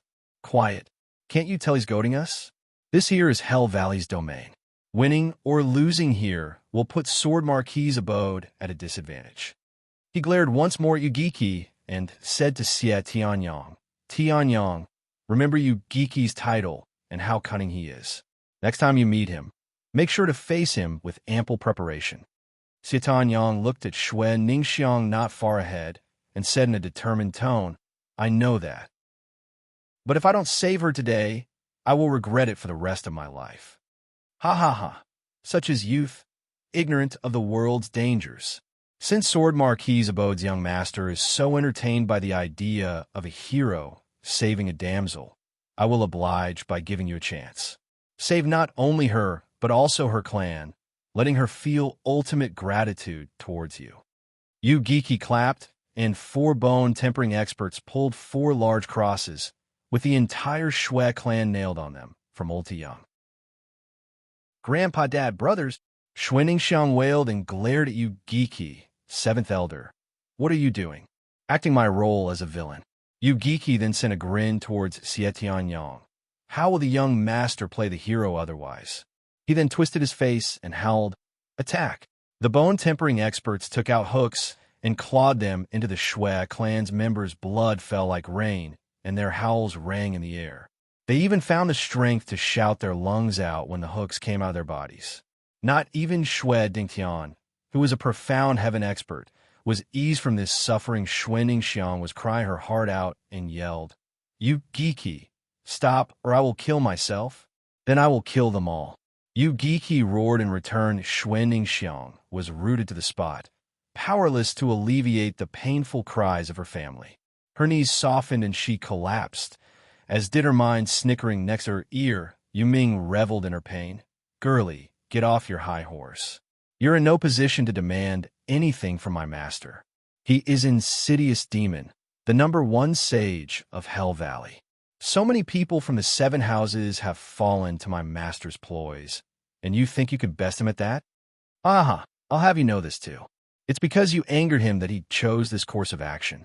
You might have a bargaining chip, but too bad, you're too naive. And don't forget he has a bargaining chip too, rather close at hand. Xiang lifted her head, but all they conveyed was emptiness and tears, despair and agony. She sacrificed herself to save her clan, but she was far from being able to win against this cunning fox. It instead earned his ire, and now he was venting it all on her clan. It's all my fault. She blamed herself for everything. Who will save me now? Xiang mumbled while looking at the sky in tears. Who can save us? Humph, idiot. Yu Ming mocked her but then shrugged. Idiot or not, a cauldron still has its use. Xietianyang saw Xiang losing herself, and his heart was in pain. Jian Suifeng stopped him from charging over with a shake of his head and a hand on his shoulder. The farther we are from Yu Giki, the better. But 8th elder, Xietianyang's words faltered as Jian Suifeng's hand squeezed his shoulder harder, afraid the kid would make a rash decision plop. Xietianyang collapsed to his knees, his spirit broken. His pride as a genius turned to nothing but tears of humiliation. The girl he liked was suffering before him, and he was powerless to do anything. Then he suddenly recalled Zhuo Fan's words. It all went out, just as Zhuo Fan had said. Xietianyang believed there was nothing he couldn't do, but now he realized how meager and weak he was. It seems that I was the coward all along. He muttered under his breath, Zhuo Fan? You bastard, where the hell are you? Xietianyang then raved through his manly tears and punched the ground until his fist inflamed. Jian Suifeng understood the kid's pain, but couldn't help him suddenly. Xiang's and Xietianyang's ring sparked. Only this time it was much stronger, similar to the time when the 3 thunder rings were close together. He's here. Xietianyang looked around with hope. Xiang shivered, and her eyes began to regain clarity. She muttered, looking at the thunder ring, Be big, brother. Rumble. Suddenly lightning streaked across the sunny sky. It struck down among the crucified Shui clan members and blasted out the bone-tempering experts there. In all directions the dust rose, as lightning still flickered within, and everyone was now trying to perceive through it. When the dust settled, it revealed Zhuo Fan, sporting his manic grin. Yu Giki, I lost the previous round, but the second round starts now. Chapter 78, Terrifying Power. Chapter 78, Terrifying Power. Who is he? Asked Jian Suifeng when he saw Zhuo Fan through the dust. While being shocked by the feeling of dread the youth exuded, he was experienced enough to notice that Zhuo Fan had just entered the bone-tempering stage, and yet the aura and power the kid released held a threat to a profound heaven expert's life. This contradiction made it all feel bizarre. Xietianyang felt the same.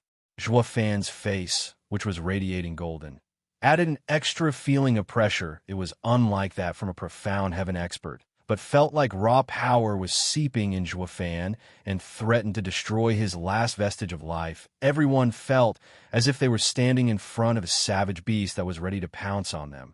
He is a friend most untrustworthy, but also most dependable. Xietianyang smiled wryly. as his body shivered. Not from fear, but excitement. He grasped the possibility that this new Zhuo Fan could save Shui. Ningxiang Jian Suifeng looked at Xie Tianyang in amazement. It was his first time seeing this arrogant and genius kid show such confidence and dependence on someone. Jian Suifeng turned to watch Zhuo Fan, to witness what made him so special. Ha ha ha. You not only survived, but broke through. Yu Giki sensed Zhuo Fan's entirely changed aura, but dismissed it. The way he saw it, this was merely confidence from entering a new realm. He would learn on his own skin how weak a bone-tempering cultivator was in the face of a profound heaven expert, and his confidence will deflate like a balloon. One thing did strike him as odd, though. He and Zhuo Fan last met a few months ago when the kid was in his 6th layer of qi condensation and on his last breath. Yet here he was less than half a year later, unharmed, and even advanced to bone-tempering stage. His speed sent shivers even down Yu Giki's spine. How did this happen? Yu Giki thought. This run is a freak and must definitely be put down for good. Yu Giki snorted. Ming'er, go and end him for me. Zhuo Fan rose an eyebrow in ridicule. Oh, so it's you. That's fine. Last time you ran away and left me with regret, but I will be extra careful in making sure to end our grievance this time around. What? You two know each other? Yu Giki jerked back at Yuming, only to see his prideful disciple shaking in his boots. Even his face was twisted, pale beyond belief, useless. Even with me having your back, you're still this scared? Yu Giki spat at his disciple's cowardice. It was fine if no one else was around, but with the two from Sword Marquis' abode here, it made quite the embarrassment. A damn lily-livered punk threw all of Hell Valley's name into the ground. Jian Suifeng wasn't one to overlook the chance to laugh at their expense. Ha ha ha, a brilliant disciple matching a renowned master. Today I've seen Hell Valley's disciples' staunch will. Yu Giki was turning green and kicked Yuming, who face-planted into the ground. What a disgrace. You just broke through, while you're in the 2nd layer of bone-tempering stage. Stumbling to his feet, Yuming took a short glance at Zhuo Fan. But Zhuo Fan's wicked grin seemed to spell death, and so he threw himself at Yu Giki's feet with a wail. Master, He is Luo clan steward Zhuo Fan. Elder Jian and Elder Yun died because of him. Yu Giki froze a second, then flitted a long look at Zhuo Fan. He finally seemed to understand Zhuo Fan's power wasn't limited to setting up 5th-grade arrays. He also had a cunning mind that almost made him pay with his life. It's no wonder the 2 elders died by his hand. In Hell Valley, elders were seen as figures of respect and worshipped by disciples, unrivaled in the world. But Yuming witnessed the death of 2, and now fear gnawed his heart like a demon. He will never muster the courage to face Zhuo Fan in this life, regardless of his advantage over him. With Yuming in the 2nd layer of bone-tempering stage, he should have no trouble dealing with the newly advanced Zhuo Fan. But was this notion still valid? Just look at him shivering. Yu Giki sighed and patted Yuming's shoulder to remove his disciple's heart demon. His disciple had to kill Zhuo Fan himself, he stated coldly. Anyone willing to capture him will receive my reward. Elder, I will do it. A large man cupped his hands. He was in the 6th layer of the bone-tempering stage. Dealing with an early bone-tempering cultivator was easy pickings. The other guard were sad that they missed such a chance. Zhuo Fan was an easy contribution that just flew away. Yu Giki nodded and turned Yuming's head toward Zhuo Fan. Ming'er, watch. This runt is only good with arrays. Now that he has no chance of setting one, he's done for. The guard will soon bring him over, and you can kill him yourself to remove your heart demon. Yuming nodded and looked ahead. Jian Suifeng frowned. Yu Giki sure lives up to his title. He instantly figured out his disciple's state and a way to help him overcome it. Tianyang, your friend is in danger.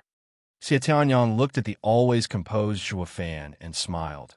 That punk never batted an eyelid. He will be fine. Such a reply rose Jian Suifeng's curiosity. The difference between the two is of 5 layers, so the outcome should be clear as day. The large man thundered towards Zhuo Fan with a cackle. Hey, you are a heaven-sent gift for me. I can't wait to receive my reward from the 7th Elder once I hand you over. People die from greed, while birds die from hunger. It all depends on you if you can defeat me. Zhua Fan snickered. Ha ha, you sure have a big mouth for one who is about to die. One fist is enough to make you behave. The large man's punch was as fast as the wind and as strong as a mountain. Yet Zhua Fan didn't look like he had time to react. The boom shook in everyone's ears. Xie Tianyang's smile was gone, now replaced with shock that Zhua Fan wasn't even able to dodge. He was able to contend equally with me when he was a qi condensation cultivator. So why didn't he move? Xuaningxiang's face fell. Big brother Zhua. Seeing that Zhua Fan took the punch head on, Hell Valley's guard started sneering. I knew he was done for, but never thought it'd be over so quickly. Did he really kill 2 of our elders? If he did, then I am first under heaven. Ha ha ha. Curses, that moron got all the reward. Now I want to know what Valley Lord's gift will be. As the people started chattering, Zhua Fan's threatening atmosphere soon disappeared from their hearts. Only Yugiki frowned. Looking left and right, a wail pierced the noise of the crowd, and the large man was seen clutching his hand as he stumbled back. His hand was now a twisted and broken mess. Turning to Zhua Fan, nothing seemed to have changed about him. Still the same grin and the same demeanor.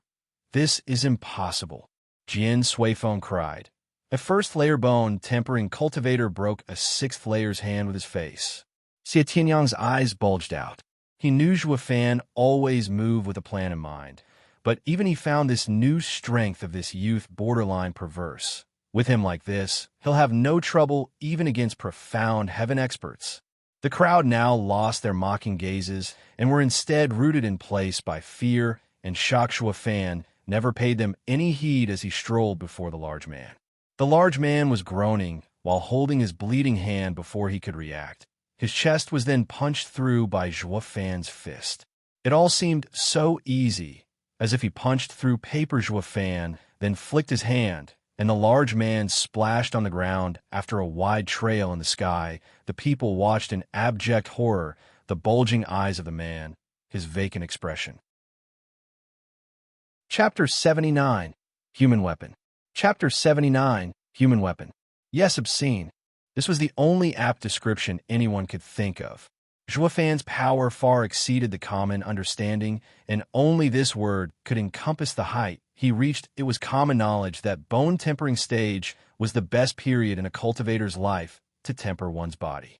Even a profound heaven expert could, at best, destroy a bone-tempering cultivator's organs. A far cry from what Zhua Fan did. Running one through on top of that, Zhua Fan just broke through, making this even unprecedented throughout history. Monster. It first began as a whisper, but this word grated everyone's ears, and they all agreed to this adequate assessment. Fear was painted vividly on their faces. Hell Valley's bone-tempering guards were no longer envious of the lucky man. Instead, they felt sympathy for him. What rotten luck! Not only didn't he earn merit, but threw his life away instead. Whoosh! Zhua Fan was suddenly caught off guard by a white and black pair of chains as they coiled around him. Yugiki smirked, holding the other end of the chains. Damn, even with the kid's insane talent, he'll be mincemeat soon as he is locked by the 4th-grade demonic treasure. Jian Suifeng sighed. He was in awe of Zhua Fan's ability, of his bright future, but a pity he'll die at insidious demon's hand. Xie Tianyang's heart tensed. He didn't foresee a profound heaven expert like Yugiki resorting to sneak attacks on a newly promoted bone-tempering cultivator. Although the person in question was a freak of nature, it was still despicable. Xuaningxiang was happy at first, but then turned worried. Zhua Fan eyed the familiar demonic treasure and said, using such underhanded moves from the get-go, that too against a junior. 7th Elder, seems like you do not care about Hell Valley's name. Yugiki laughed dryly. You're smart to notice my intention from a look. There is hardly anyone compared to your caliber in the Tianyu Empire. You are one outstanding devil that not even I dare to neglect. Ha ha ha. I truly admire the 7th Elder's cautious nature. In any case, this junior came without any plan or scheme prepared, only to end you myself. Yet you're so prudent regardless. Yugiki's mood darkened reading between the lines. He knew Zhua Fan mocked him for his yellow-bellied attitude. Even he had his limits, especially when humiliated in front of such a crowd by a bone-tempering junior. Runt, Say that again, and I'll make sure there won't even be a corpse left of you. Am I wrong? Zhuo Fan cocked his head and laughed. With your character, the faster you kill your opponent, the better. Yet the first thing you did when I arrived was to send your disciple to test the waters, only to have him reduced to a shivering mess from fear to the point he ignored your orders. And left with no choice, you sent that buffoon to his death in the name of curing your disciple's heart demon. There's no need to even mention winning, but just in case he failed, it wasn't that much of a loss since it offered you the perfect timing to blindside me when I finished him off. And this is the result. Zhuo Fan enlightened everyone, and even Jian Suifeng was startled so much that his fear for Yugiki grew. He wasn't Yugiki's match, and if he were in Zhuo Fan's stead, Yugiki would have succeeded in his devious plan. Yugiki is ruthless and cunning to the extreme. Yet that Zhuo Fan isn't any better, discovering his ploy in an instant. The insidious demon, showing such an extreme caution against a bone-tempering cultivator, not only shocked him, but everyone present on the other hand. Zhuo Fan wasn't in the least beneath Yugiki in cunningness. Thinking about this let Jian Suifeng hold Zhuo Fan in higher regard. Hi. Aren't you caught in my web despite seeing through it?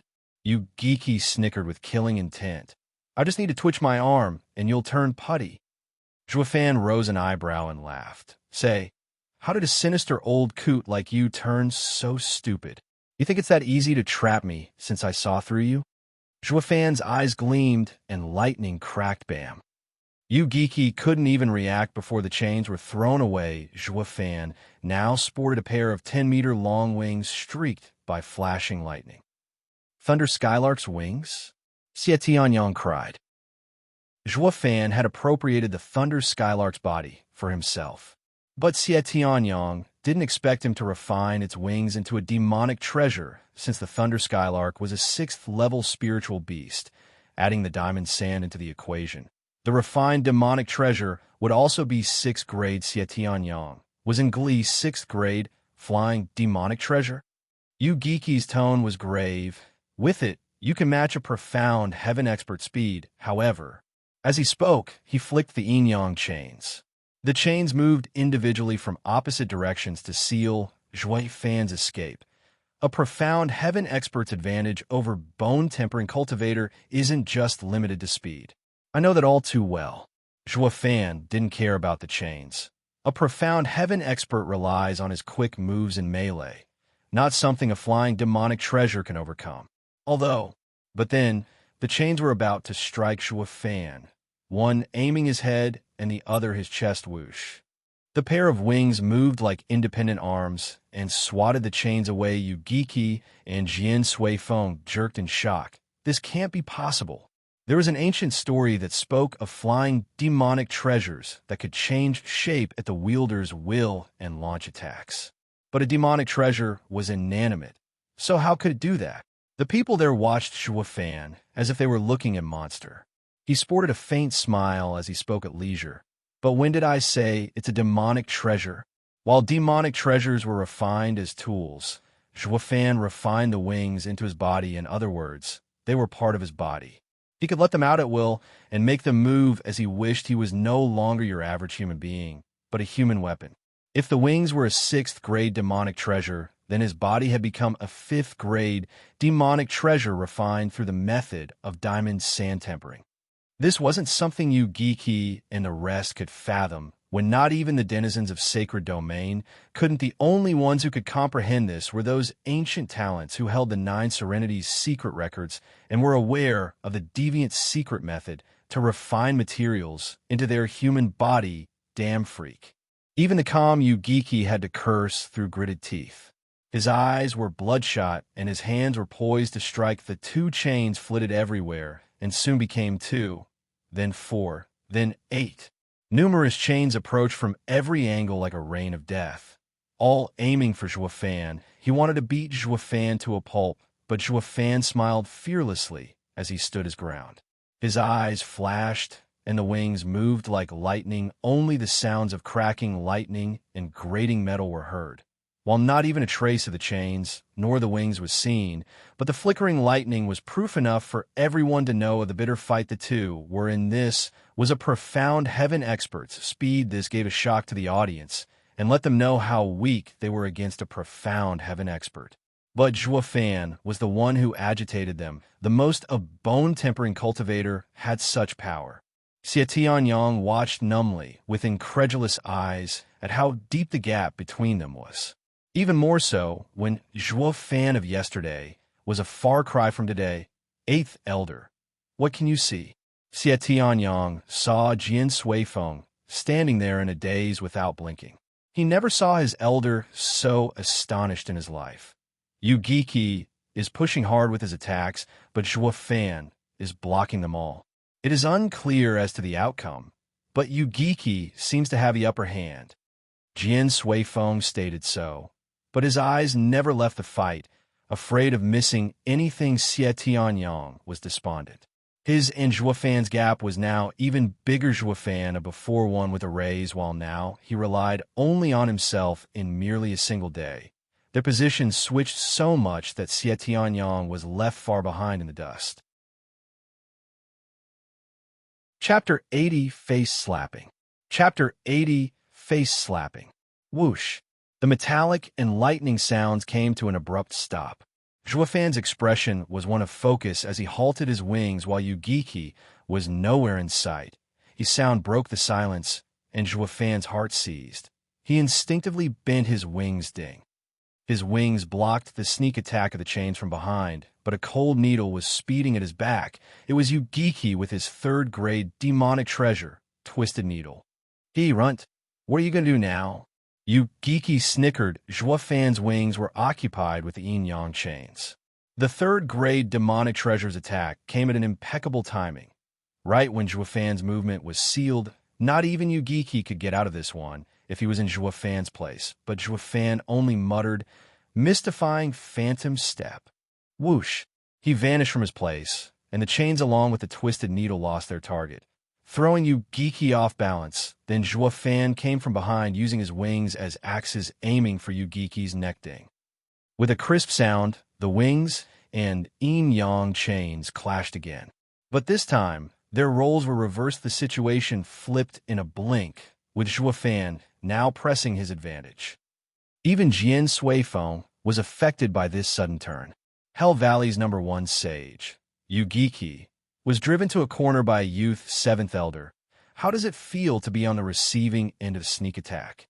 Zhuo Fan's wings pushed against the yin-yang chains until Yu Giki leaned backward. If I also had a third-grade demonic treasure, you'd be dead by now. Yet despite your efforts and the golden opportunity, I'm still alive and kicking, so to speak.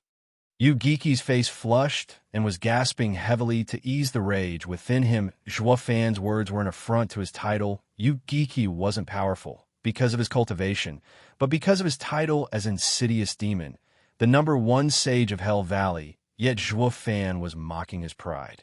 The same as saying, if I were you, I would have long killed my opponent with a sneak attack and wouldn't need to waste time chatting them up. This was the worst humiliation Yu Giki ever suffered. One may mock his character, his devious nature, yet he would take them all as badges of honor. But never ever would he allow one to insult his intelligence.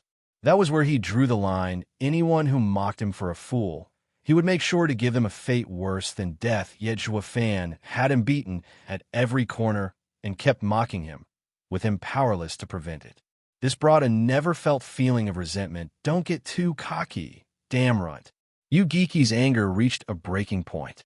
His yuan qi exploded, flinging Zhuo Fan's wings aside. Then he swirled his chains at Zhuo Fan, leaving behind afterimages. Yu Giki was at peak speed, and with the added effect of the yin-yang chains, he reached a new height. Zhuo Fan remained calm as he left.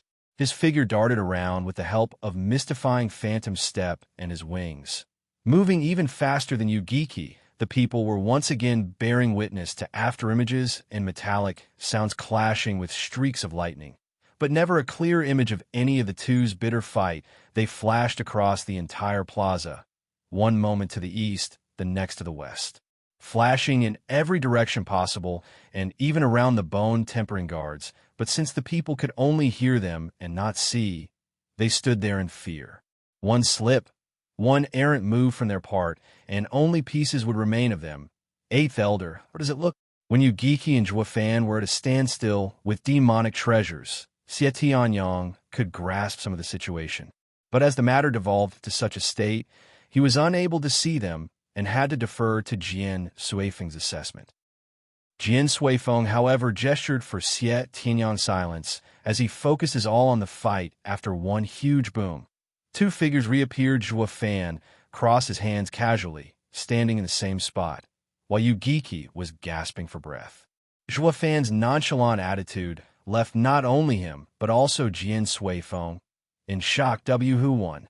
Xie Tianyang knew, but still couldn't help ask. Jian Suifeng was solemn. Soon you will know. Thunderous booms echoed, and a score of bone-tempering guards were struck down by lightning. It burst their heads and liquefied their organs. The other guards fled for 50 meters in anxiety, while Yu Giki and Zhuo Fan stood across each other. Having known of this long ago, what's happening?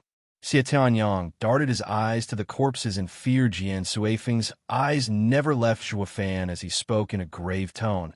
Tianyang, your friend is terrifying. I've never seen anyone like him. That Yu Giki, he has never suffered as much as he has now. Xie Tianyang didn't understand, but Jian Suifeng continued. In their clashes, Yu Giki was giving his all. They attacked each other again and made me believe Zhuo Fan was also fighting with everything. Then suddenly, his speed jumped. But what? Xie Tianyang seemed impatient. Jian Suifeng revealed an imperceptible smile. But instead of ending this battle, he dragged Yu Giki around, killing guards right under Yu Giki's eyes. Xie Tianyang was startled. Why do this? Why didn't he finish the old man off if he had the chance? Ha! This is where the kid is truly terrifying. Jian Suifeng's eyes shook, and he turned serious. He did it to mock that old fool. An elder was led by the nose by a snot-nosed brat, killing a score of his men, yet powerless to stop it. Yu Giki, known as the insidious demon, was played around by a bone-tempering kid as a cat plays with a mouse. Will there be any pride left in him after this? Zhuo Fan and Yu Giki are the same. Offending such a person would invite a world of suffering, because their revenge isn't limited to killing you, but robbing you of all you hold dear, including pride. Death only comes after there is nothing left to plunder. Jian Suifeng suddenly laughed, feeling all his grievances get washed away. Only evil can fight evil. Yu Giki was despicable in his ways for too long, and today he met his match in a little demon who has a heart just as black as his. How refreshing! Jian Suifeng's laughter rang in everyone's ears and jarred Yu Giki's. The latter was burning with rage and was close to spewing blood. He felt miserable every time he saw Zhuo Fan. Standing smug, Zhuo Fan's power exceeded his predictions by far in the first move itself. He discovered that Zhuo Fan had surpassed him. He not only treated this fight as a spar, but also had the leisure to kill his men. Zhuo Fan left him powerless, especially when it came to schemes, where Zhuo Fan was at his level. If not higher, Yu Giki felt his head hurt, feeling weak and feeble for the first time. No, this can't end like this. If this gets dragged on for long, he will kill me. I need to end it in one blow. Yu Giki had a plan in mind, but didn't know if it would work, especially in Zhuo Fan's case. But he was left with no choice. His eyes flashed and flung the chains at Zhuo Fan. This thing won't work on me. Zhuo Fan smirked, readying his wings, but the yin-yang chains veered off from him at the last minute. Aiming for Xue Ningxiang was rooted in fear, but Zhuo Fan appeared before her in a flash of lightning and flung the chains with his wings. Ha ha ha! I see it now. Yu Giki laughed hysterically.